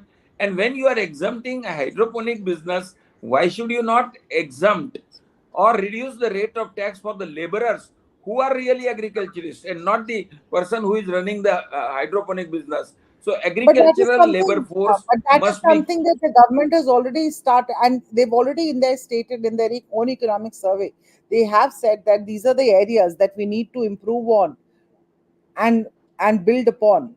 Sandeep Ghosh, do you? I mean, because we're going to be starting with the budget speech in the next couple of minutes. So your views on this? India as a manufacturing sector, Make in India initiative is a great initiative that has been going on for the last several years. Now, the structural bottlenecks, how do we remove them? Because these are bottlenecks that have existed for decades. See, yeah, you're very right. First of all, what was mentioned just now, a stable tax regime is very important. A simple tax regime is important. But I think the more importantly is the ease of doing business. People are invited, but after having been invited, the kind of hurdles they face on the ground at various levels, I think that is what puts up. Whereas you see in a place like China, it's almost like plug and play.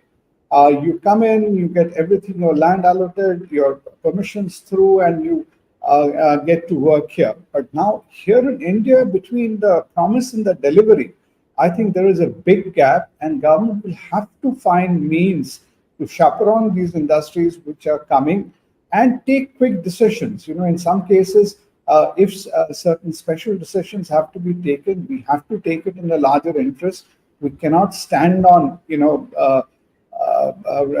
or whether it's ego or some other thing. We are at a stage when people will look for quick decisions, because if you miss the bus, then it's a problem. It's a short window, and we have to make and get it quickly, because more importantly, unless we do it quickly, we won't get the multiplier effect of these investments.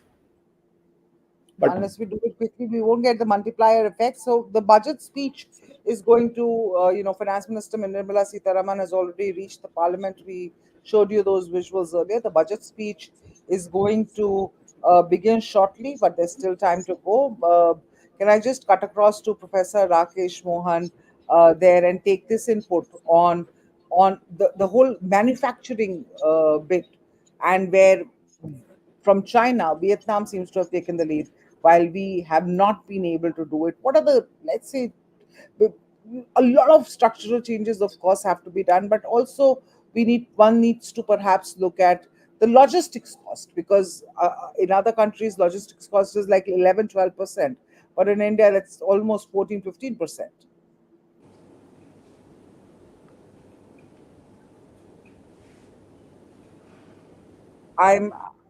You'll have to unmute your mic, sir, and I'm sorry, I'm going to cut across. Thank you so much. So No, it is. I just think, sorry, we need to cut across to Parliament, because the speaker is addressing. Can we just go full stream, guys?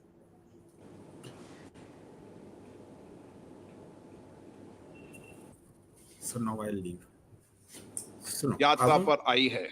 यह हमारे लिए खुशी की बात है कि doctor action budget सत्र को देखने के लिए यहाँ उपस्थित है। माननीय डॉक्टर तुल्या एक्शन 2024 को भारत पहुंची। उन्होंने 21 जुलाई 2024 को आगरा का भ्रमण किया और इस समय वह विशेष बॉक्स में आसीन है। हम भारत में उनके सुखद और सफल प्रवास की कामना करते हैं।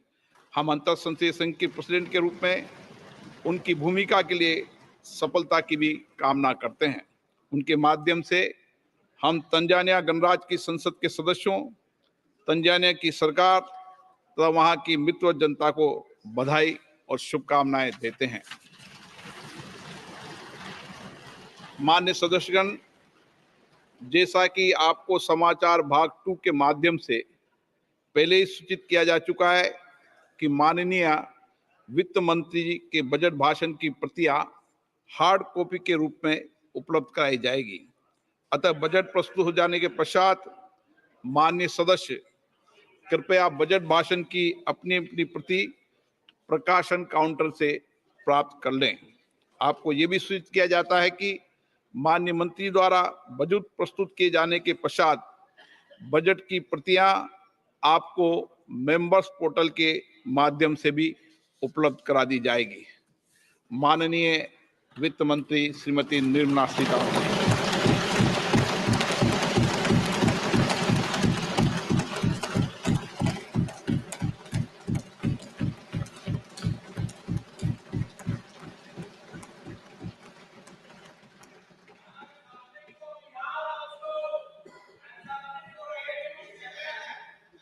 Honorable Speaker, I present the budget for 24-25.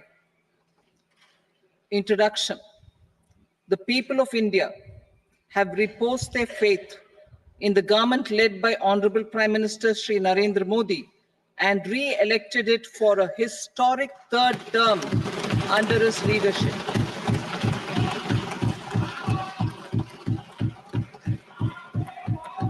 We are grateful for their support, faith, and trust in our policies. We are determined to ensure that all Indians, regardless of religion, caste, gender, and age, make substantial progress in realizing their life goals and aspirations. Global context. The global economy, while performing better than expected, is still in the grip of policy uncertainties. Elevated asset prices, political uncertainties, and shipping disruptions continue to pose significant downside risks for growth and upside risks to inflation. In this context, India's economic growth continues to be the shining exception and will remain so in the years ahead.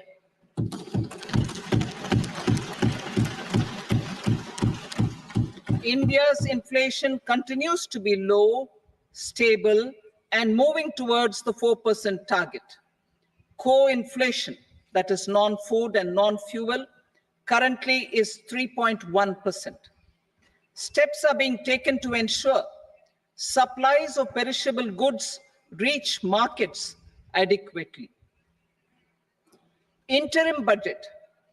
As mentioned in the interim budget, we need to focus on 4 major castes, namely the Garib, Mahilaye, Yuva, and Annadata, the poor, women, youth, and the farmer. For Annadata, we announced higher minimum support prices a month ago for all major crops, delivering on the promise of at least a 50% margin over costs. Pradhan Mantri Garib Kalyan Anna Yojana was extended for 5 years, benefiting more than 80 crore people. Administrative actions for approval and implementation of various schemes announced in the interim budget are well underway. The required allocations have been made. Budget theme. Turning attention to the full year and beyond in this budget, we particularly focus on employment, skilling, MSMEs, and the middle class. I'm happy to announce the Prime Minister's package of 5 schemes and initiatives to facilitate employment, skilling, and other opportunities for 4.1 crore youth over a 5-year period, with a central outlay of 2 lakh crore rupees. I will speak about them shortly, while more details may be seen in the annexure. This year, I've made a provision of 1.48 lakh rupees, 1.48 lakh crore rupees for education, employment, and skilling. Budget priorities. The people have given a unique opportunity to our government to take the country on the path of strong development and an all-round prosperity.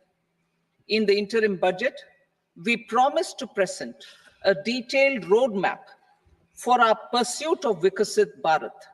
In line with the strategy set out in the interim budget, this budget envisages sustained efforts on the following 9 priorities for generating ample opportunities for all.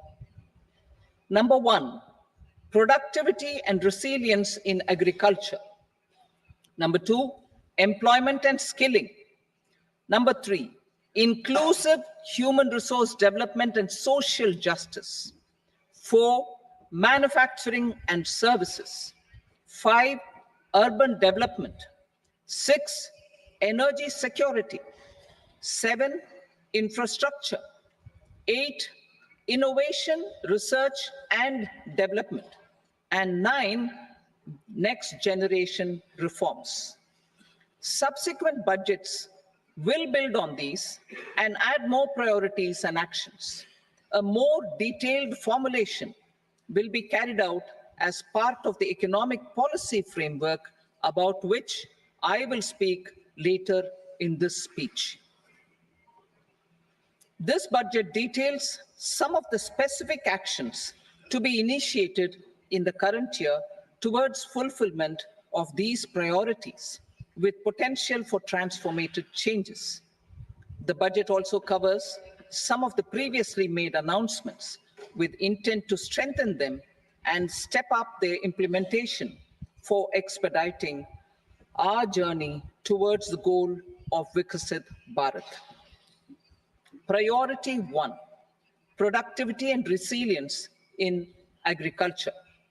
Transforming agricultural research.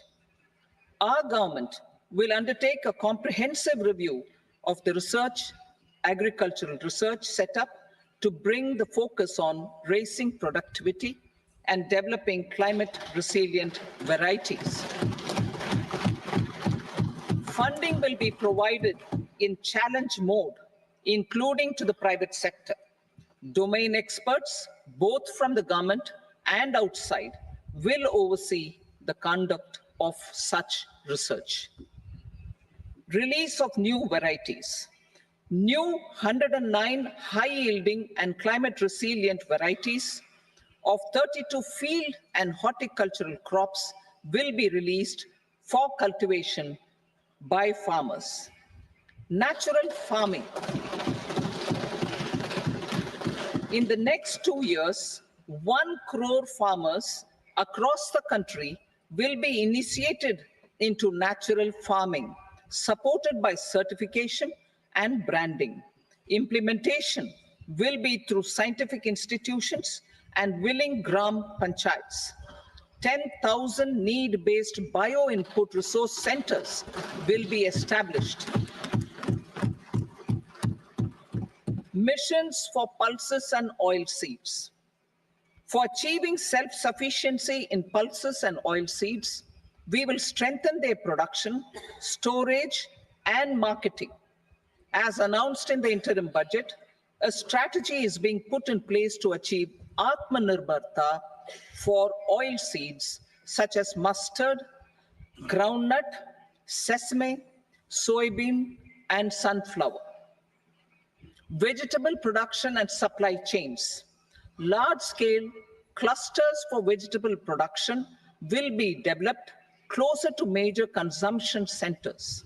We will promote farmer-producer organizations, cooperatives, and startups for vegetable supply chains, including for collection and storage and marketing. Digital public infrastructure for agriculture. Buoyed by the success of the pilot project, our government, in partnership with the states, will facilitate the implementation of the digital public infrastructure in agriculture for coverage of farmers and their lands in 3 years. During this year, digital crop survey for Kharif using the DPI will be taken up in 400 districts. The details of 6 crore farmers and their lands will be brought into the farmer and land registries. Further, the issuance of Jan Samarth based Kisan credit cards will be enabled in 5 states. Shrimp production and export. Financial support for setting up a network of nucleus breeding centers for shrimp brood stocks will be provided. Financing for shrimp farming, processing, and export will be facilitated through NABARD. National Cooperation Policy. Our government will bring out a national cooperation policy for systematic, orderly, and all-round development of the cooperative sector, fast-tracking growth of rural economy and generation of employment opportunities on a large scale will be the policy goal. This year, I have made a provision of 1.52 lakh crore rupees for agriculture and allied sectors.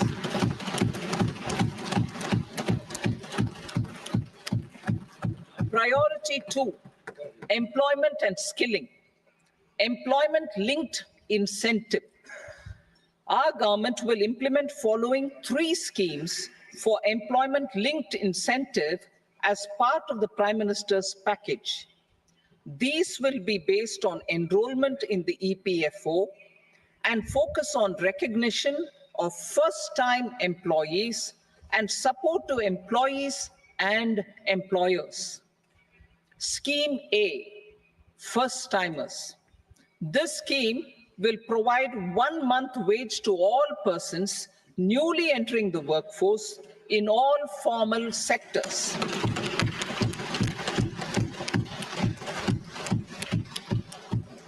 Direct benefit transfer of 1 month's salary in 3 installments to first-time employees as registered in the EPFO will be up to 15,000 rupees. The eligibility limit will be a salary of 1 lakh per month. The scheme is expected to benefit 210 lakh youths.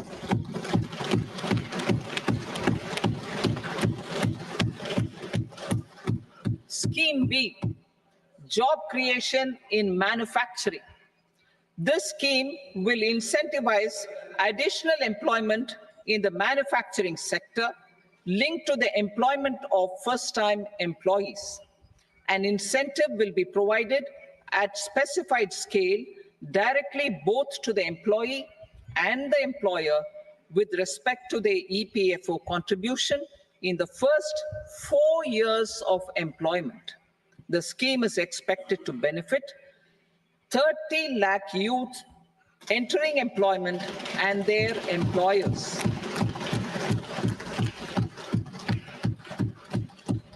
Scheme C, support to employers. This employer-focused scheme will cover additional employment in all sectors. All additional employment within a salary of 1 lakh rupee per month will be counted.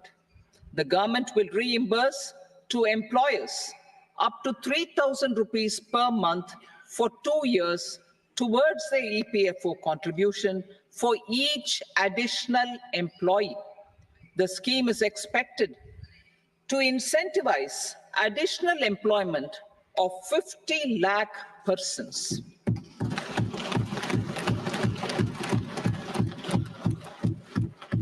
Participation of women in the workforce. We will facilitate higher participation of women in the workforce through setting up of working women hostels in collaboration with industry and establishing creches. In addition, the partnership will seek to organize women-specific skilling programs and promotion of market access for women SHG enterprises.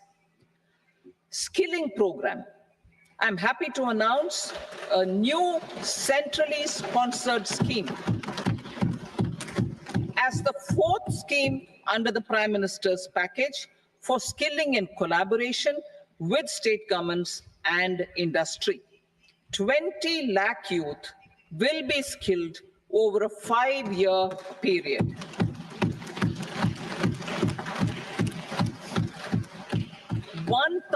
Industrial training institutes will be upgraded in hub and spoke arrangements with outcome orientation. Course content and design will be aligned to the skill needs of industry, and new courses will be introduced for emerging needs. Skilling loans. The model skill loan scheme will be revised to facilitate loans up to 7.5 lakh rupees with a guarantee from a government-promoted fund. This measure is expected to help 25,000 students every year.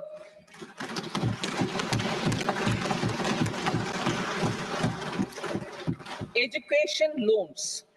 For helping our youth who have not been eligible for any benefit under government schemes and policies, I am happy to announce a financial support for loans up to 10 lakh rupees for higher education in domestic institutions.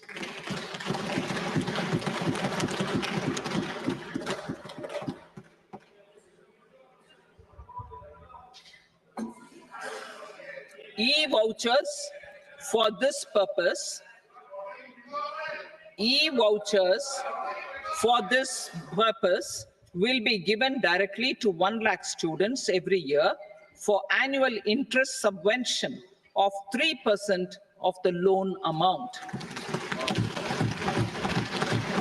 Priority 3, inclusive human resource development and social justice. Saturation approach.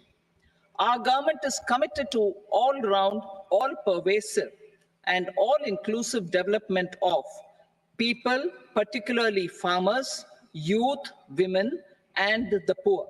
For achieving social justice comprehensively, the saturation approach of covering all eligible people through various programs, including those for education and health, will be adopted to empower them by improving their capabilities. Implementation of schemes meant for supporting economic activities by craftsmen, artisans, self-help groups, scheduled caste, scheduled tribe, and women entrepreneurs and street vendors such as the PM Vishwakarma, PM Swanidhi, National Livelihood Missions, and Stand Up India will be stepped up. Purvodaya. The states in the eastern part of the country are rich in endowments and have strong cultural traditions. We will formulate a plan, Purvodaya, for the all-round development of the eastern region of the country, covering Bihar, Jharkhand, West Bengal, Odisha, and Andhra Pradesh.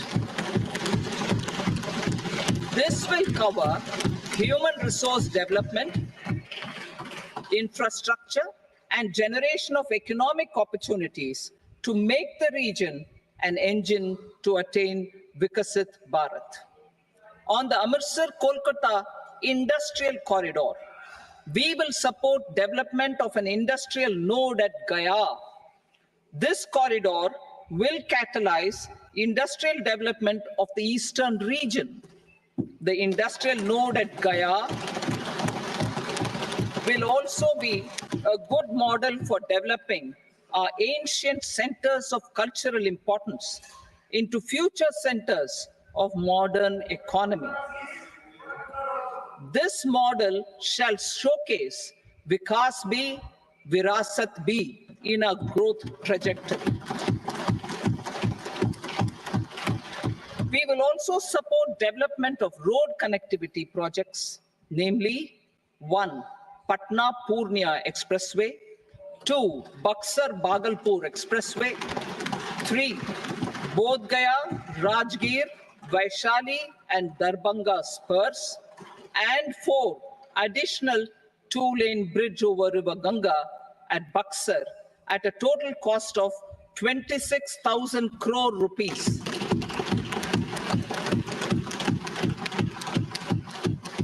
Power projects, including setting up of a new 2,400 megawatt power plant at Pir Painti, will be taken up at a cost of 21,400 crore rupees.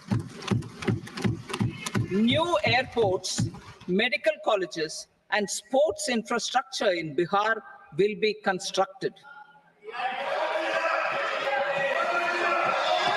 An additional allocation to support capital investments will be provided.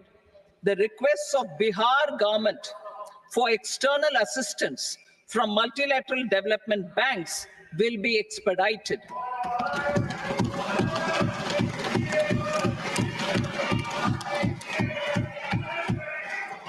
Andhra Pradesh Reorganization Act. Our government has made concerted efforts to fulfill the commitments in Andhra Pradesh Reorganization Act. Recognizing the state's need for the capital, recognizing the state's need for a capital, we will facilitate special financial support through multilateral development agencies. In the current financial year, 15,000 crore rupees will be arranged with additional amounts in future years.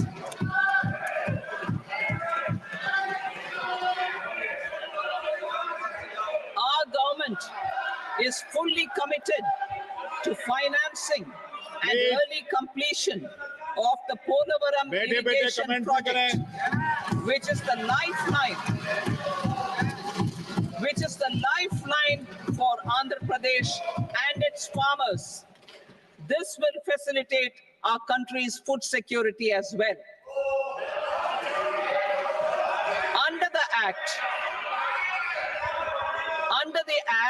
Andhra Pradesh Reorganization Act, for promoting industrial development, funds will be provided for essential infrastructure such as water, power, railways, and roads.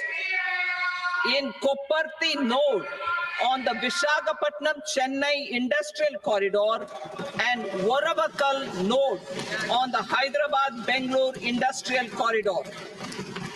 An additional allocation will be provided this year towards capital investment for economic growth.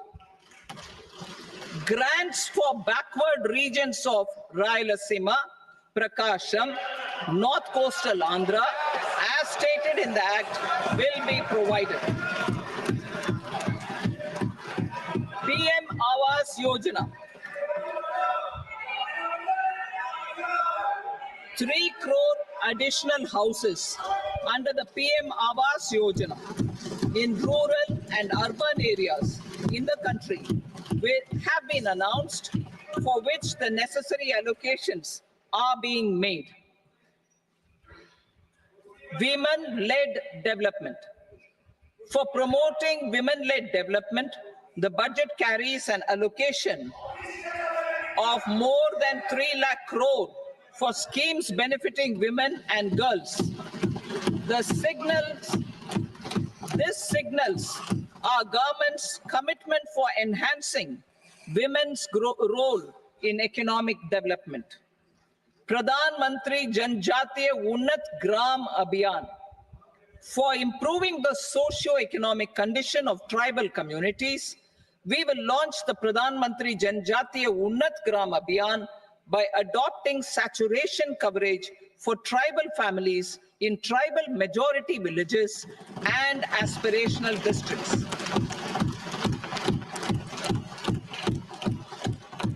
This will cover 63,000 villages, benefiting 5 crore tribal people. Bank branches in northeastern region. More than 100 branches of India Post Payment Bank will be set up in the northeast region to expand the banking services. This year, I have made a provision of 2.66 lakh crore rupees for rural development, including rural infrastructure. Priority 4, manufacturing and services, support for promotion of MSMEs. This budget provides special attention to MSMEs and manufacturing, particularly labor-intensive manufacturing.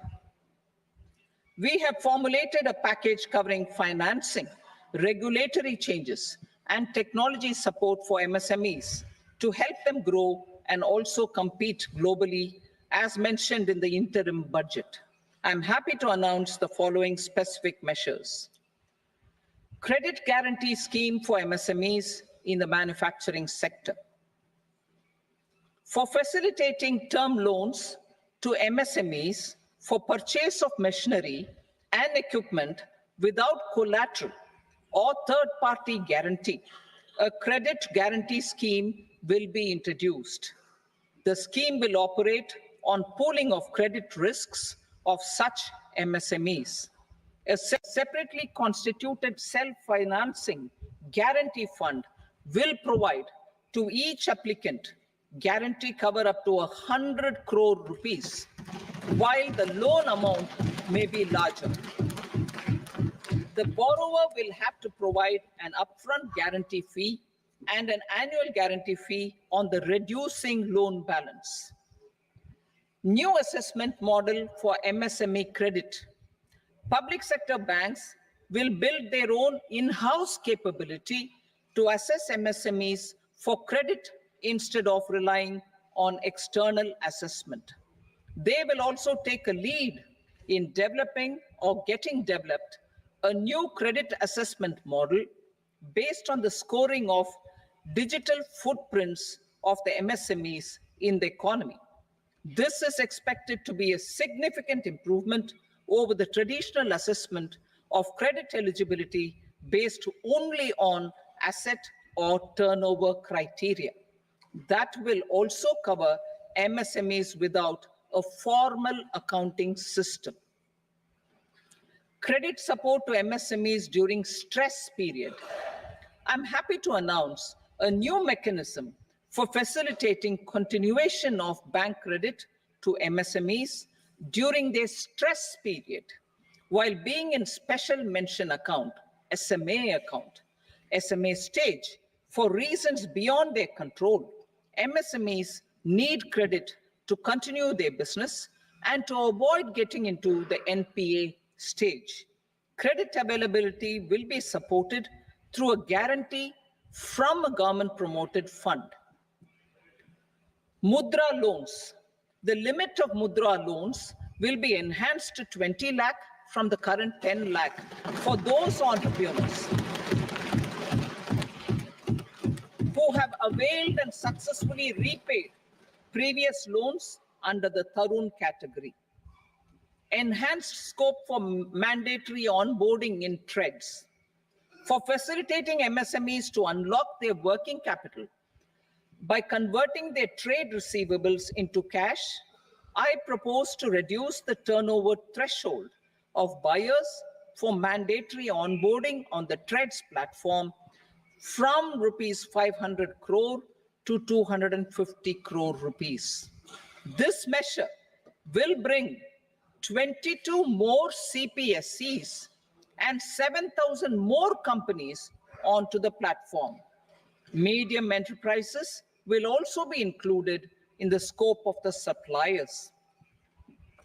SIDBI branches in MSME clusters.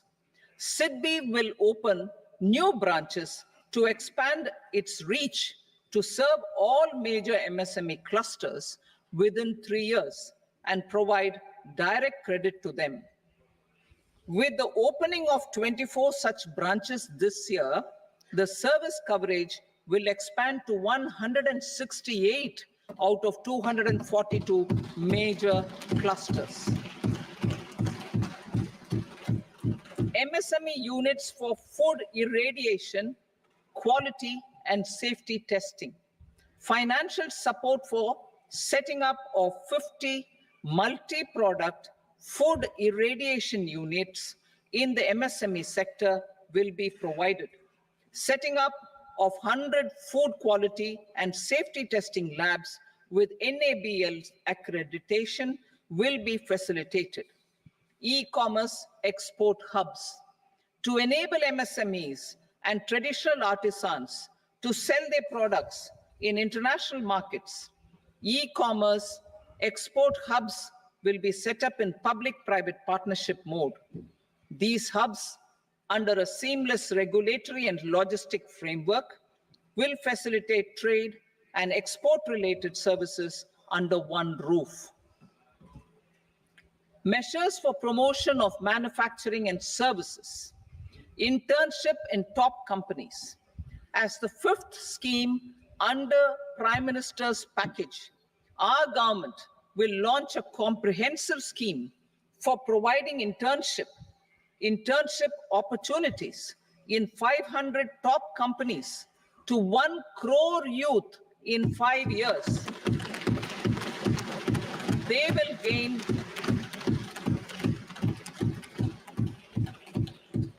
will gain exposure for 12 months to real-life business environment, varied professions, and employment opportunities. An internship allowance of 5,000 per month, 5,000 rupees per month, along with a one-time assistance of 6,000 rupees will be provided. Companies will be expected to bear the training cost and 10% of their internship cost from their CSR funds. Industrial parks. Our government will facilitate development of investment-ready, plug-and-play industrial parks with complete infrastructure in or near 100 cities in partnership with the states and private sector by better using town planning schemes. 12 industrial parks under the National Industrial Corridor Development Program also will be sanctioned.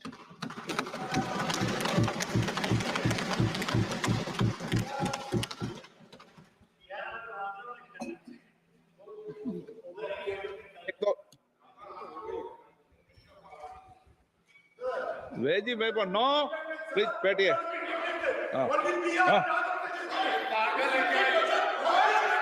Rental housing with dormitory type accommodation for industrial workers will be, just 1 minute. Rental housing, I repeat, rental housing with dormitory type accommodation for industrial workers will be facilitated in PPP mode with VGF support and commitment from anchor industries. Shipping industry, ownership, leasing, and flagging reforms will be implemented to improve the share of Indian shipping industry and generate more employment. Critical mineral mission. We will set up a critical mineral mission for domestic production, recycling of critical minerals, and overseas acquisition of critical mineral assets. Its mandate will include technology development, skilled workforce, extended producer responsibility framework, and a suitable financing mechanism. Offshore mining of minerals. Our government will launch the auction of the first tranche of offshore blocks for mining, building on the exploration already carried out. Digital public infrastructure applications. Turning to the services sector, I propose development of DPI applications at population scale for productivity gains, business opportunities, and innovation by the private sector. These are planned in the areas of credit, e-commerce, education, health, law and justice, logistics, MSME service delivery, and urban governance. Integrated technology platform for IBC ecosystem. An integrated technology platform will be set up for improving the outcomes under the Insolvency Bankruptcy Code for achieving consistency, transparency, timely processing, and better oversight for all stakeholders. Voluntary closure of LLPs. The services of the Center for Processing Accelerated Corporate Exit, CPACE, will be extended for voluntary closure of LLPs to reduce the closure times. National Company Law Tribunals. The IBC has resolved more than 1,000 companies, resulting in direct recovery of 3.3 lakh crore to creditors. 3.3 lakh crore rupees to creditors. In addition, 28,000 cases involving over 10 lakh crore rupees have been disposed of even prior to admission. Appropriate changes to the IBC, reforms and strengthening of the tribunal and appellate tribunals will be initiated to speed up insolvency resolution. Additional tribunals will be established. Out of those, some will be notified to decide cases exclusively under the Companies Act. Debt recovery. Steps for reforming and strengthening debt recovery tribunals will be taken. Additional tribunals will be established to speed up recovery. Priority 5, urban development. Cities as growth hubs. Working with states, our government will facilitate development of cities as growth hubs. This will be achieved through economic and transit planning and orderly development of peri-urban areas utilizing town planning schemes. Creative redevelopment of cities.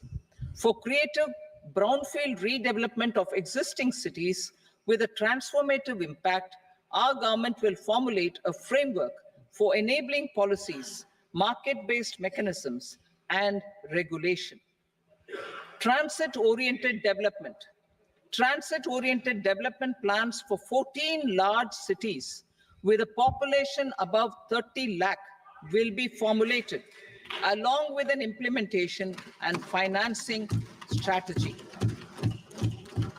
Urban housing.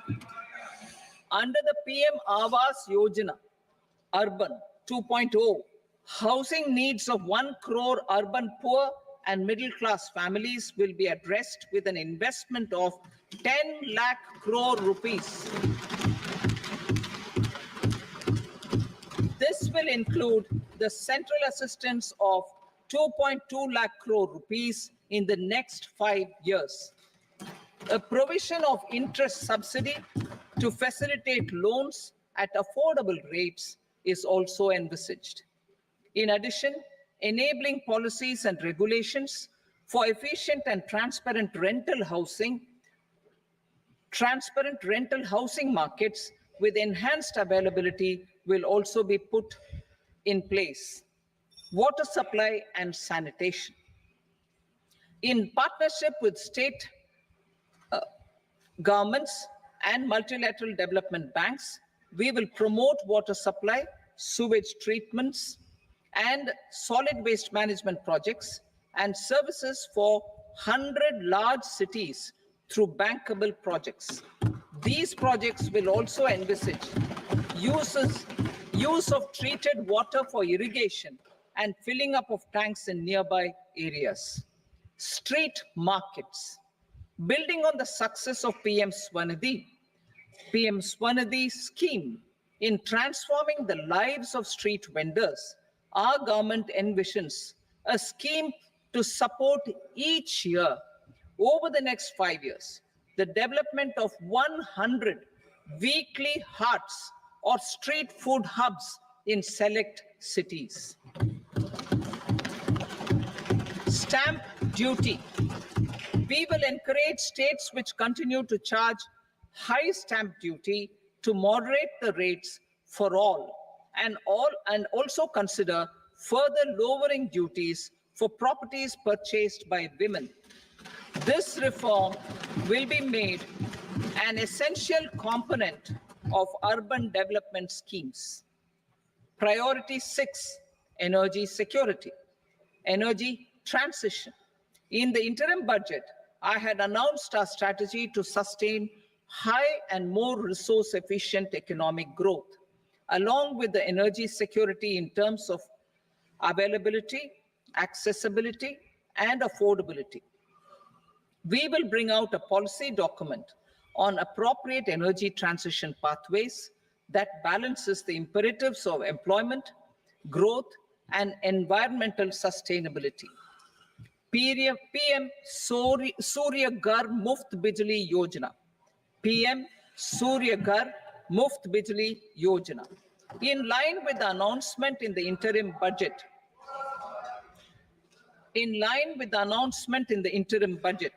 PM Surya Ghar Muft Bijli Yojana has been launched to install rooftop solar plants to enable 1 crore households obtain free electricity up to 300 units every month. The scheme has generated remarkable response with more than 1.28 crore registrations and 14 lakh applications, and we will further encourage it. Pumped storage policy. A policy for promoting pumped storage projects will be brought out for electricity storage and facilitating smooth integration of the growing share of renewable energy with its variable and intermittent nature in the overall energy mix. Research and development of small and modular nuclear reactors. Nuclear energy is expected to form a very significant part of the energy mix for Vikasit Bharat. Towards that pursuit, our government will partner with the private sector for 1. Setting up Bharat Small Reactors. 2. Research and development of Bharat Small Modular Reactor. And 3. Research and development of newer technologies for nuclear energy. The R&D funding announced in the interim budget will be made available for this sector also. Advanced ultra supercritical thermal power plants. The development of indigenous technology for advanced ultra supercritical thermal power plants with much higher efficiency has been completed. A joint venture between NTPC and BHEL will set up a full-scale 800 megawatt commercial plant using AUSC technology. The government will provide the required fiscal support. Moving forward, development of indigenous capacity for the production of high-grade steel and other advanced metallurgy materials for these plants will result in strong spin-off benefits for the economy. Roadmap for hard-to-abate industries. A roadmap for moving the hard-to-abate industries from energy efficiency targets to emission targets will be formulated. Appropriate regulations for transition of these industries from the current perform, achieve, and trade mode to Indian carbon market mode will be put in place. Support to traditional micro and small industries. An investment grade energy audit of traditional micro and small industries in 60 clusters, including brass and ceramic, will be facilitated.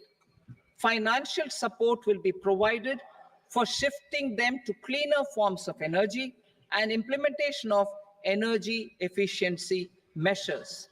The scheme will be replicated in another 100 clusters in the next phase. Priority 7, infrastructure investment by central government. Significant investment the central government has made over the years in building and improving infrastructure has had a strong multiplier effect on the economy. We will endeavor to maintain strong fiscal support for infrastructure over the next 5 years in conjunction with imperatives of other priorities and fiscal consolidation. This year, I have provided 11,11,111 crore rupees for capital expenditure. This would be 3.4% of our GDP. Infrastructure investment by state governments. We will encourage states to provide support of similar scale for infrastructure, subject to their development priorities. A provision of 1.5 lakh crore rupees for long-term interest-free loans have been made this year also to support the states in their resource allocation.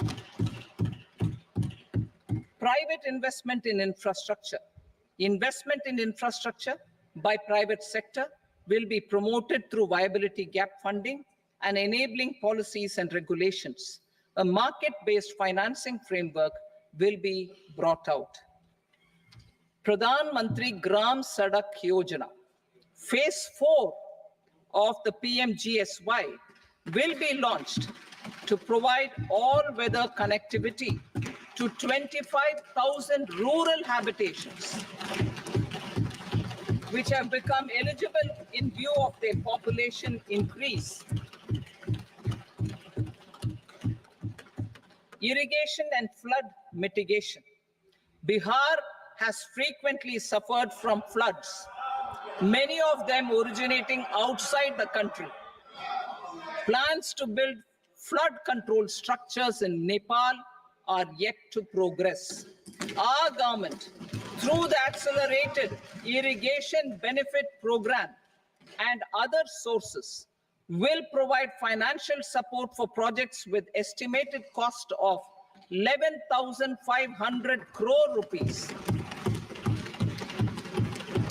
such as the Kosi-Michi intra-state link and 20 other ongoing and new schemes, including barrages, river pollution abatement, and irrigation projects. In addition, survey and investigation of Kosi-related flood mitigation and irrigation projects will be undertaken. Assam grapples with floods every year by the Brahmaputra River and its tributaries originating outside India. We will provide assistance to Assam for flood management and related projects.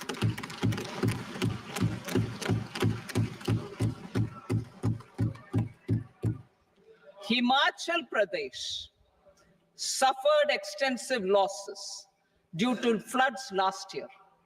Our government will provide assistance to the state for reconstruction and rehabilitation through multilateral development assistance.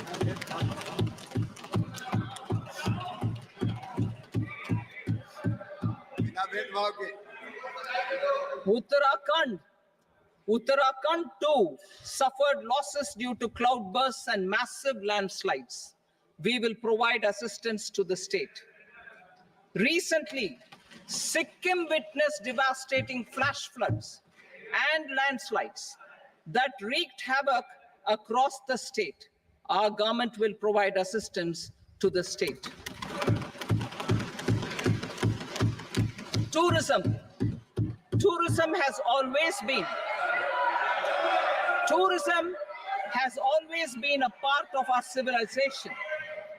Our efforts in positioning India as a global tourist destination will also create jobs, stimulate investments, and unlock economic opportunities for other sectors.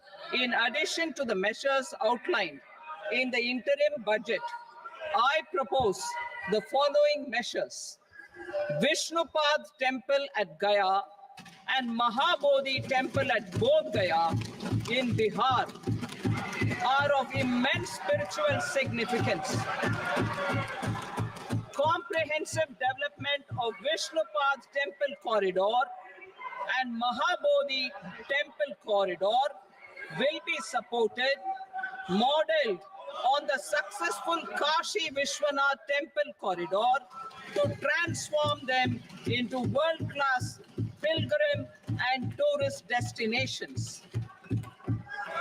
Rajgir holds immense religious significance for Hindus, Buddhists, and Jains. The 20th Tirthankara Muniswarata temple in the Jain temple complex is ancient. The Saptarishi or the 7 hot springs form a warm water Brahmkund that is sacred. A comprehensive development initiative for Rajgir will be undertaken. Our government will support the development of Nalanda as a tourist center, besides reviving Nalanda University to its glorious stature. Odisha's scenic beauty, temples, monuments, craftsmanship, wildlife sanctuaries, natural landscapes, and pristine beaches make it an ultimate tourism destination.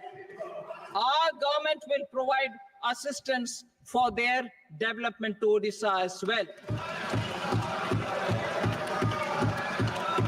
Priority 8, innovation, research, and development. We will operationalize the Anusandhan National Research Fund for basic research and prototype development. Further, we will set up a mechanism for spurring private sector-driven research and innovation at commercial scale, with a financing pool of 1 lakh crore rupees in line with the announcement in the interim budget. Space economy. With our continued emphasis on expanding the space economy by 5 times in the next 10 years, a venture capital fund of 1,000 crore rupees will be set up. Priority 9, next generation reforms. Economic policy framework. We will formulate an economic policy framework to delineate the overarching approach to economic development and set the scope of the next generation of reforms for facilitating employment opportunities and sustaining high growth. Our government will initiate and incentivize reforms for 1, improving productivity of factors of production, and 2, facilitating markets and sectors to become more efficient. These reforms will cover all factors of production, namely land, labor, capital, and entrepreneurship, and technology as an enabler of improving total factor productivity and bridging inequality. Effective implementation of several of these reforms requires collaboration between the center and the states, and building consensus as development of the country lies in development of the states. For promoting competitive federalism and incentivizing states for faster implementation of reforms, I propose to earmark a significant part of the 50-year interest-free loan. Working with the states, we will initiate the following reforms.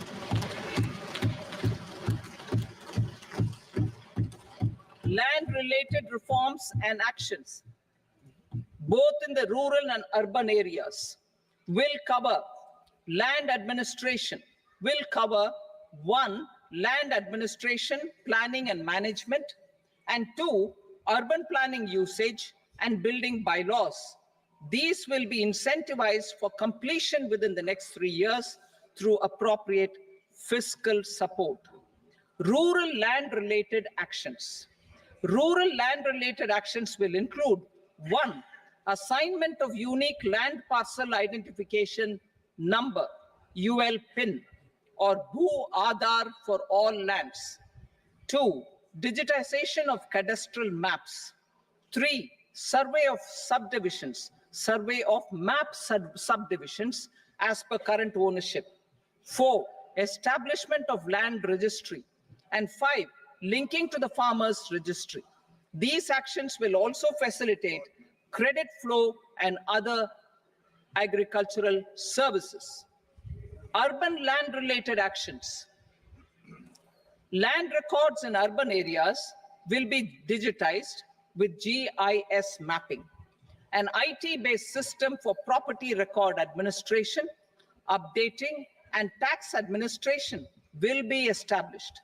These will also facilitate improving the financial position of urban local bodies. Labor-related reforms, services to labor. Our government will facilitate the provision of a wide array of services to labor, including those for employment and skilling. A comprehensive integration of e-Shram portal with other portals will facilitate such one-stop solution. Open architecture databases for the rapidly changing labor market, skill requirements, and available job roles, and a mechanism to connect job aspirants with potential employers and skill providers will be covered in these services. Shram Suvidha and Samadhan portal. Shram Suvidha and Samadhan portal will be revamped to enhance ease of compliance for industry and trade. Capital and entrepreneurship related reforms, financial sector vision and strategy. For meeting financing needs of the economy, our government will bring out a financial sector vision and strategy document to prepare the sector in terms of size, capacity, and skills. This will set the agenda for the next 5 years and guide the work of the government, regulators, financial institutions, and market participants. Taxonomy for climate finance. We will develop taxonomy for climate finance for enhancing the availability of capital for climate adaptation and mitigation. This will support achievement of the country's climate commitments and green transition. Variable capital company structure. We will seek the required legislative approval for providing an efficient and flexible mode for financing leasing of aircrafts and ships and pooled funds of private equity through a variable company structure. Foreign direct investments and overseas investment. The rules and regulations for foreign direct investment and overseas investments will be simplified to 1. Facilitate foreign direct investments, 2. Nudge prioritization, and 3. Promote opportunities for using Indian rupee as a currency for overseas investment. NPS Vatsalya. NPS Vatsalya, a plan for contribution by parents and guardians for minors, will be started. On attaining the age of majority, the plan can be converted seamlessly into a normal NPS account. Use of technology. We have successfully used technology for improving productivity and bridging inequality in our economy during the past 10 years. Public investment in digital infrastructure and innovations by the private sector have helped in improving access of all citizens, particularly the common people, to market resources, education, health, and services. We will step up adoption of technology towards digitalization of the economy. Ease of doing business. For enhancing ease of doing business, we are already working on the Jan Vishwas Bill 2.0. Further, states will be incentivized for implementation of the business reforms, action plans, and digitalization. data and statistics for improving data governance, collection, processing and management of data and statistics, different sectoral databases, including those established under the Digital India Mission, will be utilized with active use of technology tools. New pension scheme. The committee to review the NPS has made considerable progress in its work. I'm happy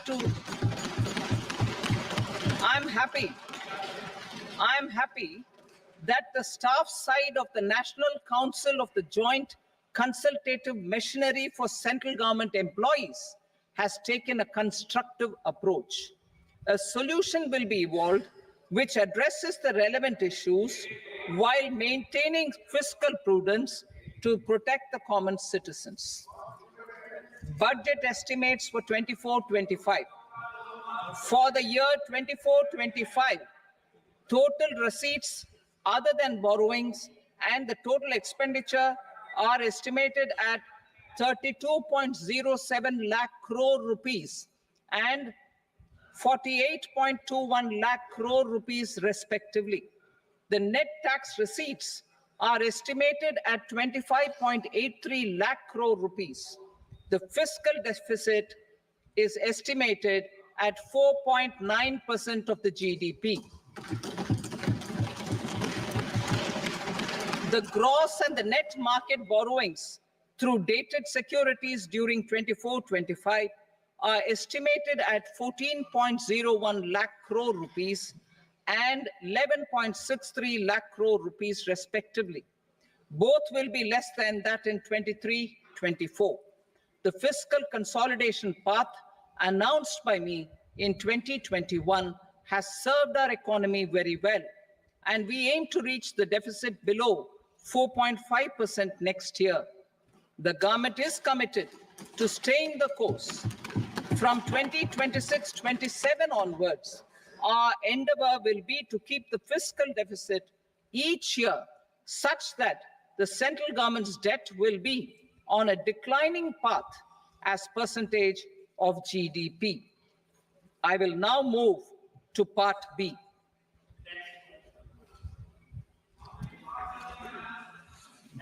Indirect taxes. Sir, I start with GST. It has decreased tax incidence on the common man, reduced compliance burden and logistics cost for trade and industry, and enhanced revenues of the central and the state governments. It is a success of vast proportions. To multiply the benefits of GST, we will strive to further simplify and rationalize the tax structure and endeavor to expand it to the remaining sectors. My proposals for customs duties intend to support domestic manufacturing, deepen local value addition, promote export competitiveness, and simplify taxation while keeping the interest of the general public and consumers surmount. In Budget 22-23, we reduced the number of customs duty rates. I propose to undertake a comprehensive review of the rate structure over the next 6 months to rationalize and simplify it for ease of trade, removal of duty inversion, and reduction of disputes. I shall now take up sector-specific customs duty proposals. Medicine and medical equipments. To provide relief to cancer patients, I propose to fully exempt 3 more medicines from customs duties.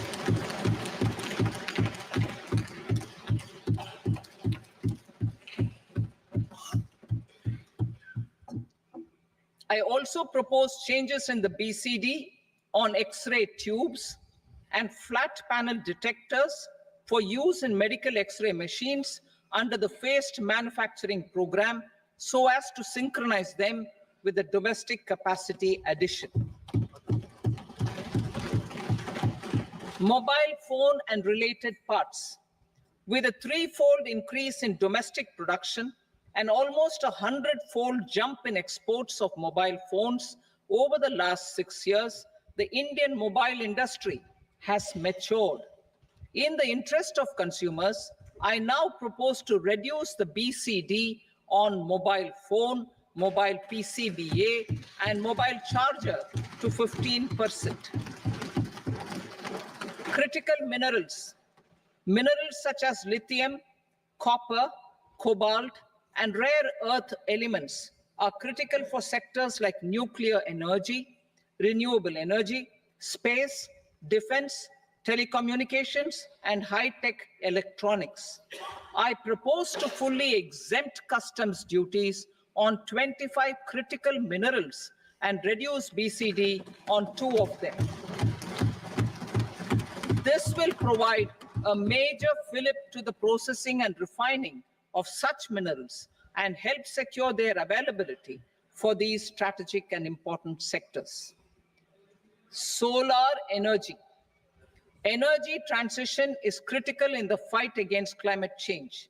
To support energy transition, I propose to expand the list of exempted capital goods for use in the manufacture of solar cells and panels in the country.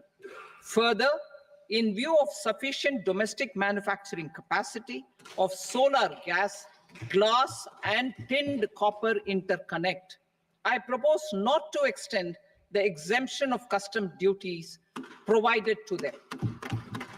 Marine products. India's seafood exports in the last financial year touched an all-time high of more than 60,000 crores of rupees. Frozen shrimp accounted for about 2/3 of these exports. To enhance their competitiveness, I propose to reduce BCD on certain broodstock, polychaete worms, shrimp, and fish feed to 5%. I also propose to exempt customs duty on various inputs for manufacture of shrimp and fish feed. Leather and textile. Similarly, to enhance the competitiveness of exports in the leather and textile sectors, I propose to reduce BCD on real down-filling material from duck or goose. I am also making additions to the list of exempted goods for manufacture of leather and textile garments, footwear, and other leather articles for export. To rectify inversion in duty, I propose to reduce BCD subject to conditions on methylene diphenyl diisocyanate, MDI, for manufacture of spandex yarn from 7.5 to 5%. Furthermore, the export duty structure on raw hides, skin, and leather is proposed to be simplified and rationalized. Precious metals. To enhance domestic value addition in gold and precious metal jewelry in the country, I propose to reduce customs duties on gold and silver to 6% and that of platinum to 6.4%. Other metals, steel and copper are important raw materials. To reduce their cost of production, I propose to remove the BCD on ferronickel and blister copper. I am also continuing with nil BCD on ferrous scrap and nickel cathode and concessional BCD of 2.5% on copper scrap. Electronics. To increase value addition in the domestic electronics industry, I propose to remove the BCD subject to conditions on oxygen-free copper for manufacture of resistors. I also propose to exempt certain parts for manufacture of connectors. Chemicals and petrochemicals. To support existing and new capacities in the pipeline, I propose to increase the BCD on ammonium nitrate from 7.5% to 10%. Plastics. PVC flex banners are non-biodegradable and hazardous for environment and health. To curb their imports, I propose to raise the BCD on them from 10 to 25%. Telecommunication equipment. To incentivize domestic manufacturing, I propose to increase the BCD from 10 to 15% on PCBA of specified telecom equipment. Trade facilitation to promote domestic aviation and boat and ship MRO. I propose to extend the period for export of goods imported for repairs from 6 months to 1 year. I'll read that again. To promote domestic aviation and boat and ship maintenance, repair and operations, I propose to extend the period for export of goods imported for repairs from 6 months to 1 year.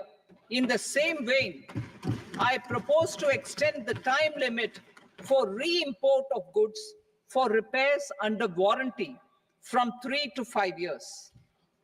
I now move to direct taxes. We will continue our efforts to simplify taxes, improve taxpayer services, provide tax certainty, and reduce litigation while enhancing revenues for funding the development and welfare schemes of the government. It has been our endeavor to simplify taxation. We have taken a number of measures in the last few years, including introduction of simplified tax regimes without exemptions and deductions for corporate tax and for personal income tax. This has been appreciated by taxpayers. 58% of corporate tax came from the simplified tax regime in the financial year 22-23. Similarly, as per data available till now, for the last fiscal, more than 2/3 have availed the new personal income tax regime. Comprehensive review of the Income Tax Act. I am now announcing a comprehensive review of the Income Tax Act 1961. The purpose is to make the act concise, lucid, easy to read and understand. This will reduce disputes and litigation, thereby providing tax certainty to the taxpayers. I will also bring down the demand embroiled in litigation. It is proposed to be completed in 6 months.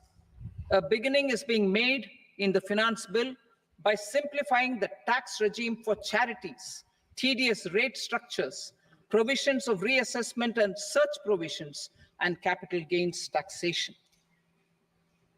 Simplification for charities and TDS. Two tax exemption regimes. The two tax exemption regimes for charities are proposed to be merged into one.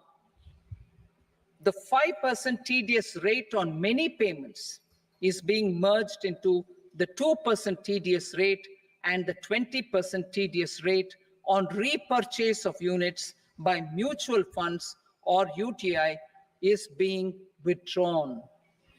TDS rate on e-commerce operators is proposed to be reduced from 1 to 0.1%. Moreover, credit of TCS is proposed to be given in the TDS to be deducted on salary.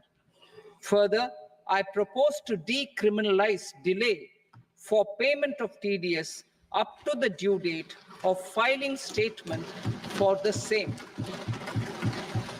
I also plan to provide a standard operating procedure for TDS defaults and simplify and rationalize the compounding guidelines for such defaults. Simplification of reassessment. I propose to thoroughly simplify the provisions for reopening and reassessment. An assessment hereinafter can be reopened beyond 3 years from the end of the assessment year only if the escaped income is 50 lakh rupees or more, up to a maximum period of 5 years from the end of the assessment year. Even in such cases, a time limit of 6 years before the year of the search, as against the existing time limit of 10 years, is being proposed. This will reduce tax uncertainty and disputes. Simplification and rationalization of capital gains. Capital gains taxation is also proposed to be hugely simplified.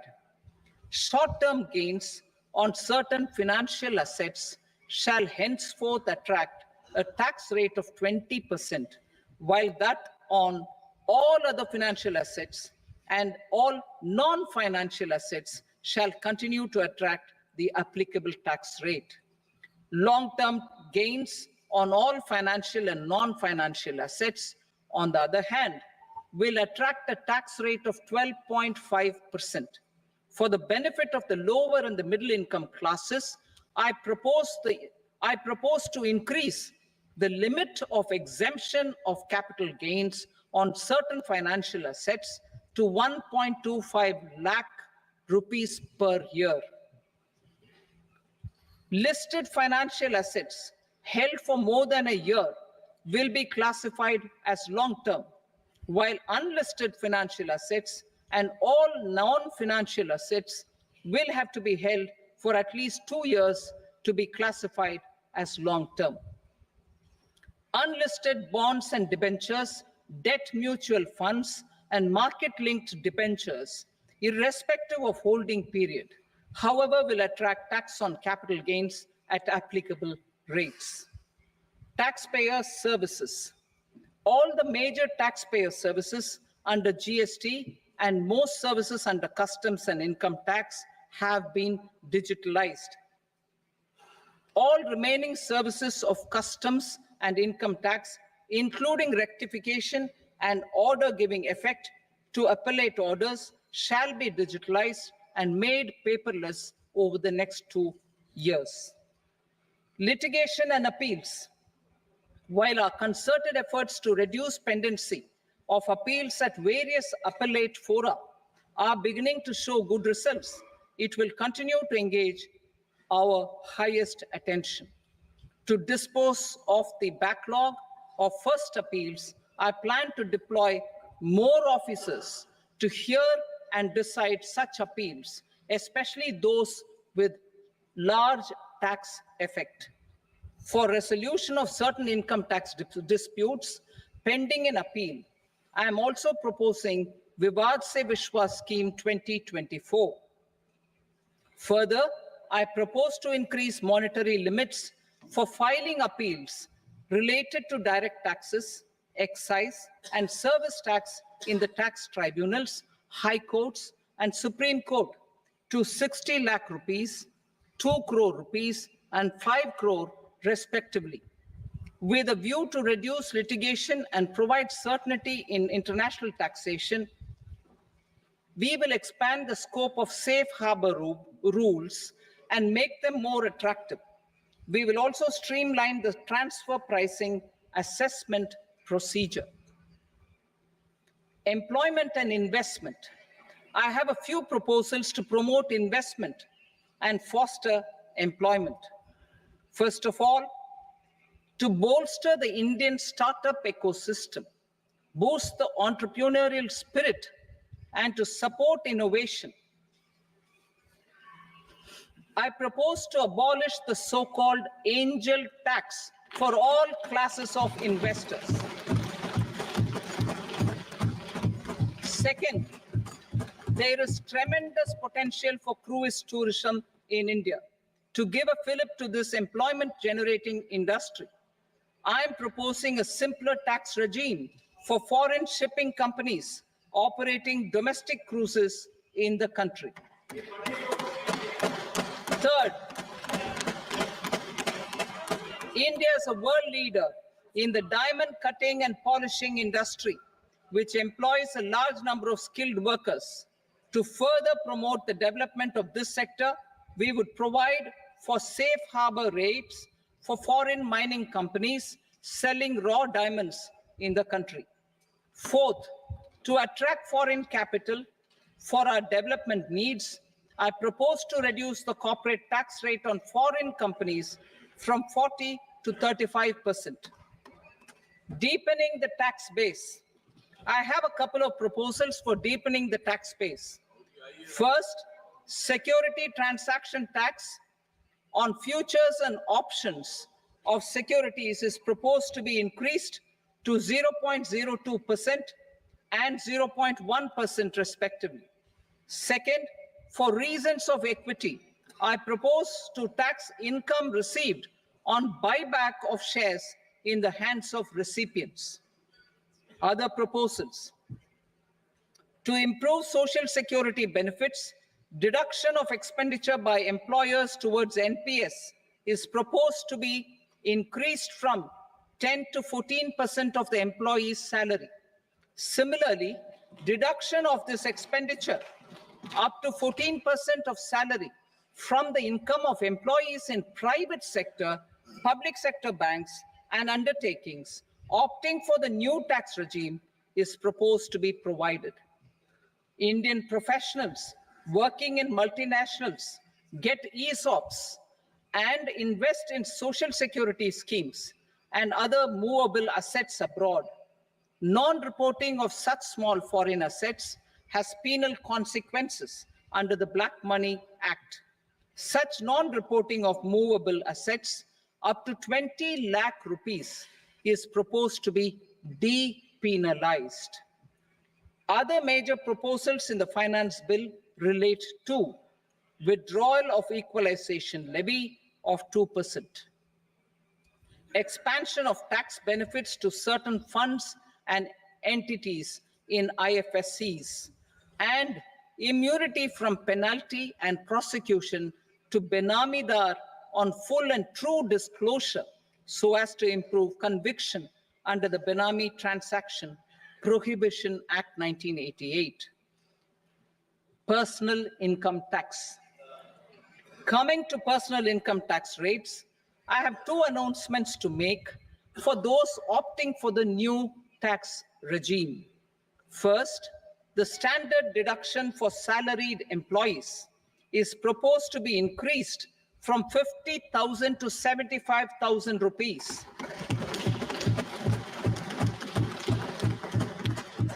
Similarly, deduction on family pension for pensioners is proposed to be enhanced from 15,000 to 25,000 rupees. This will provide relief to about 4 crore salaried individuals and pensioners.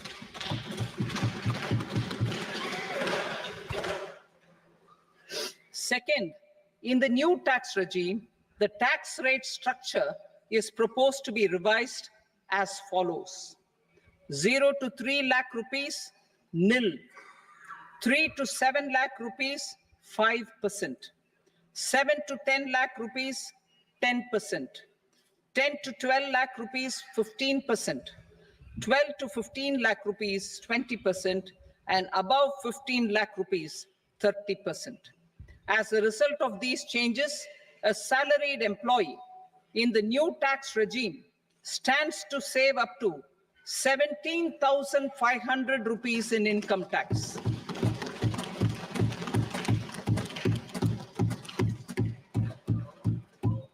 Apart from these, I am also making some other changes as given in the annexure. As a result of these proposals, revenue of about 37,000 crore, that is 29,000 crore in direct taxes and 8,000 crore in indirect taxes, will be foregone, while revenue of about 30,000 crore rupees will be additionally mobilized. Thus, the total revenue foregone is about 7,000 crores annually. Mr. Speaker, sir, with this, I commend the budget to this august House. Jai Hind.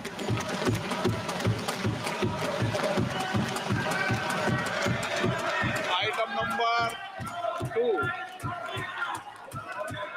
Item number 2.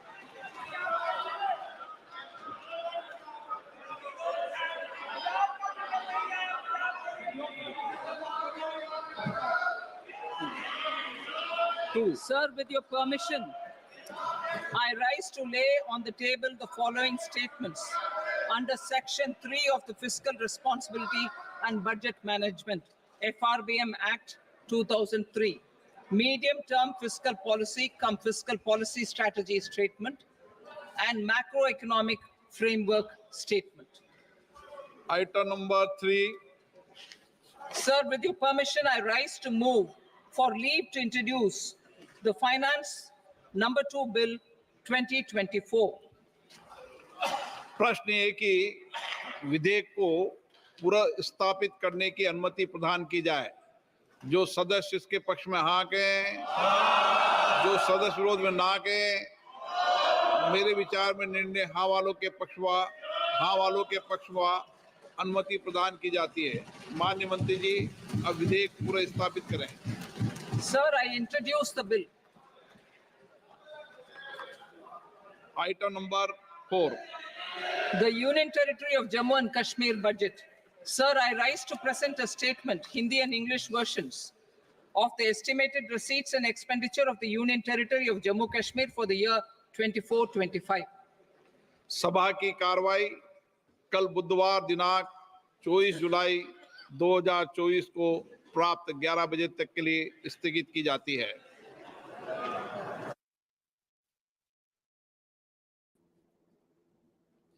Hi, that was the union budget and Nirmala Sitharaman presenting the union budget live for us. And there you have it. I mean, Sutanu joins us, Sutanu Guru, Executive Director, Seawater Foundation, and an economist. Sutanu, never before could we have imagined that so much for the middle classes this time. I mean, I don't have the fine print yet, but from what I heard, lots of announcements. Well, Aditi, I would suggest that we should wait for the fine print, because the Modi regime for the last 10 years has promised a lot for the middle class in terms of rhetoric. But when it comes to the fine print and the nitty-gritty of exemptions, etc., the rhetoric and the reality have differed. And most importantly, you should see that these are marginal tinkering with income tax rates or corporate tax rates. There are some very, very significant changes. One of them is the abolition of the angel tax for startups. Yeah, that's a very significant thing. But there has been absolutely no increase in the income tax exemption limit. And in the morning, you had a lot of tax experts, corporate experts discussing tax rates and all. And there was a suggestion from one gentleman that why not have a 30% income tax after 30 lakhs and below 30 lakhs have a very, very low rate. Now that obviously has not happened and it was not expected to be. So I personally think this budget, for me personally as an ordinary Indian, is a tad disappointing.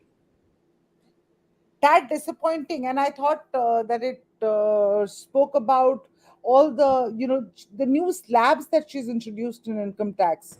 Isn't that something that will perhaps put more money in the hands of the middle classes that we were saying is deprived of cash in hand given the high food inflation? Yeah, I mean, let's say, like she announced that, with all these measures, a middle class family will possibly save about 17,500 rupees in a year. Now that works out to about 1,500 rupees in a month.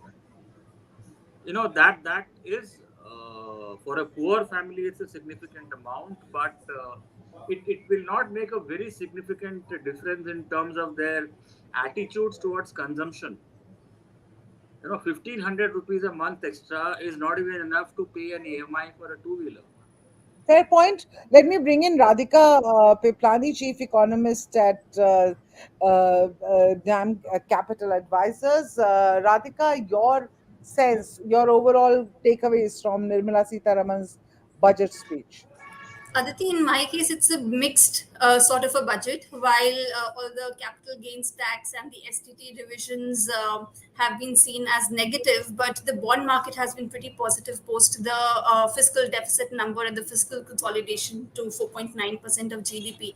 So, yes, to some extent, the bond market investors are positive. But on the equity side, if you see, the indices have been showing a bit of the red signals because they were not happy with the long-term capital gains tax, which has been revised slightly upwards, and even the short-term capital gains tax, which has been revised upwards on some of the assets. So I feel that both the equity and the debt markets are displaying mixed emotions. Both the equity and the debt markets. But there is this whole conversation about restructuring of the Income Tax Act over the next 6 months.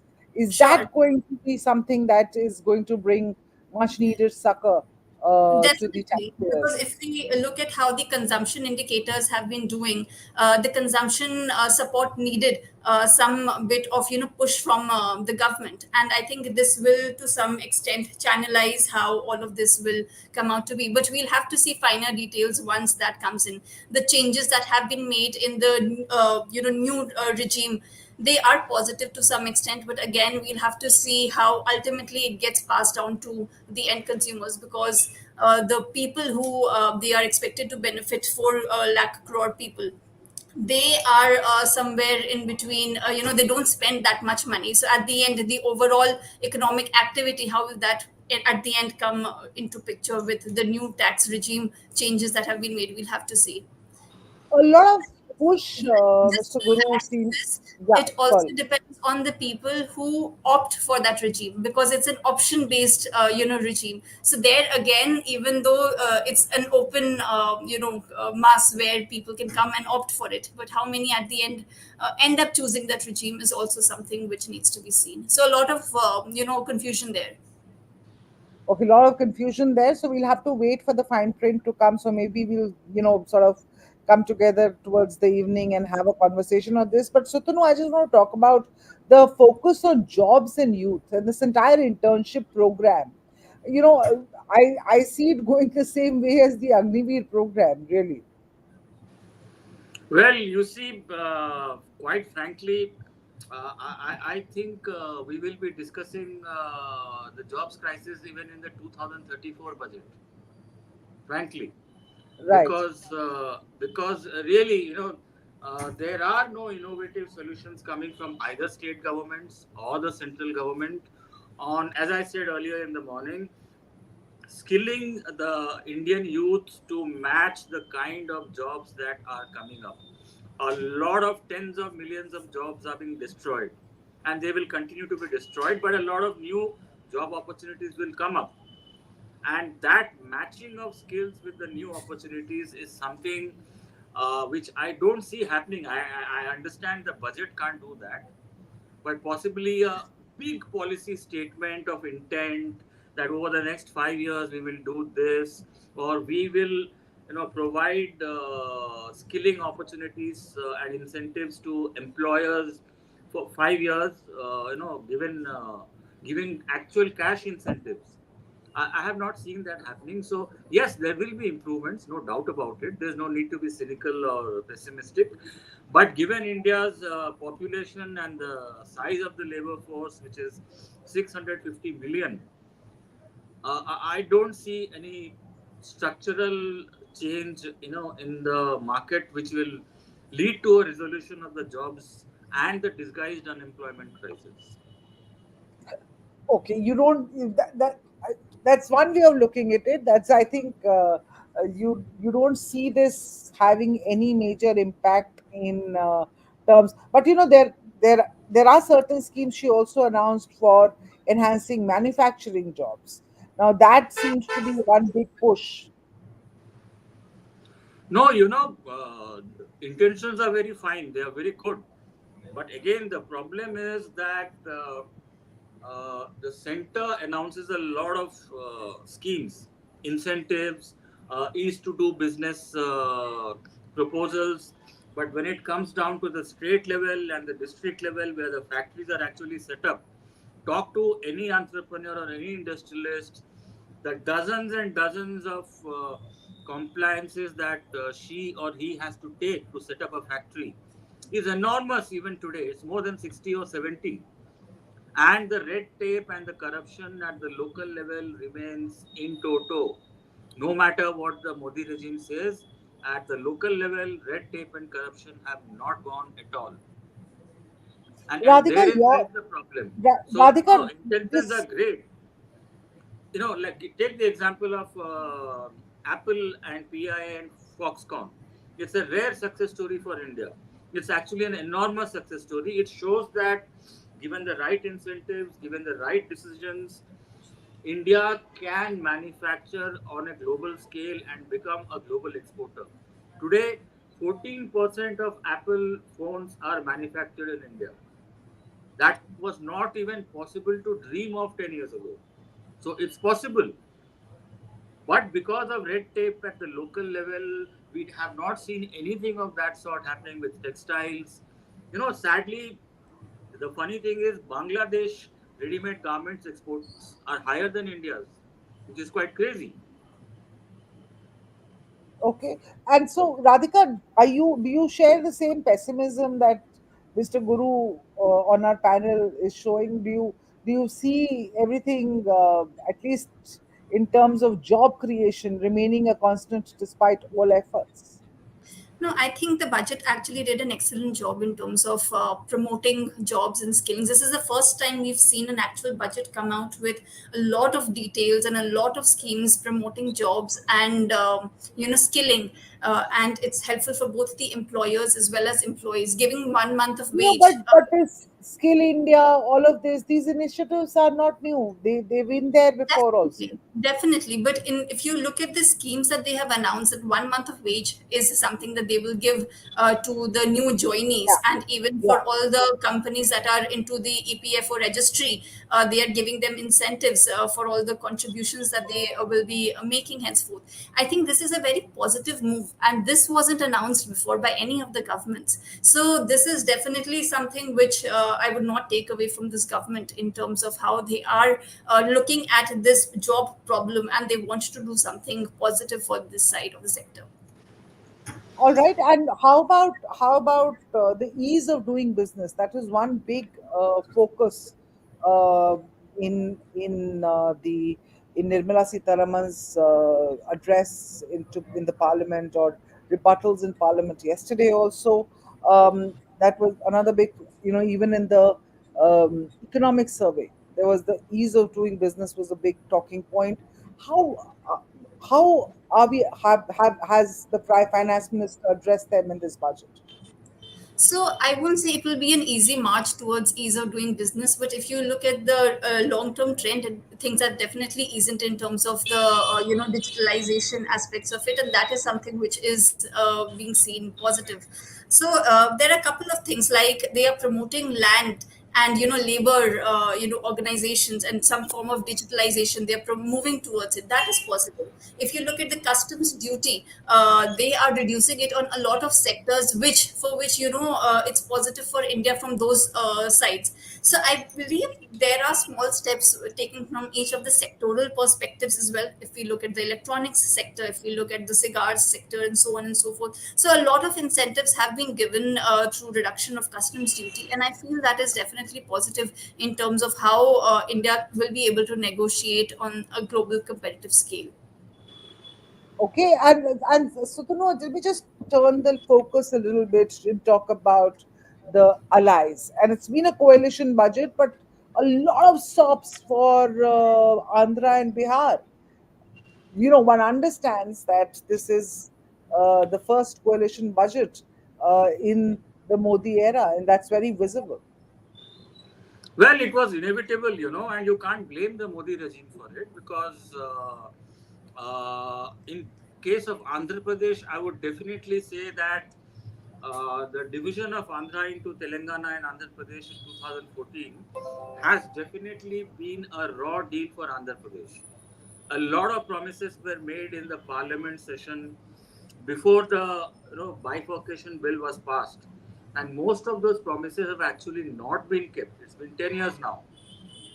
So to that extent, in the case of Andhra, yes, I would agree that even without the pressure from allies, Andhra needed a package because it's lost out Hyderabad, it's lost out a lot of things after the bifurcation. As far as Bihar is concerned, well, you can give 50,000 crore rupees to Bihar more, but frankly, I don't see anything much changing in Bihar. And we have to remember that BJP has 240 MPs, 32 short of 272, and these are inevitable, compromises made in any coalition government, and there is no need to blame the Modi regime. It's part of any coalition government, so there's nothing wrong in it. Let me ask you, Sutanu, and before I let you go, what are your 2 or 3 big takeaways from Budget 2024? See, the first big takeaway is that I was expecting. See, budgets have now more or less, accounting procedures nowadays because of GST, because of more or less stable direct tax regime. There is not much that union budget can do in concrete terms. But I was hoping that, like the 1985 budget, like the 1991 budget, like the 1997 Chidambaram budget. I thought that there'll be a big bang, announcement of policy intent, not measures, but policy intent. And this was an opportunity I thought the Modi regime will take advantage of. That look, we have a roadmap for the next 5 years. We will do this, we will do this, we will do this in the next 5 years. That big, optimistic, feel good policy intent announcement was missing.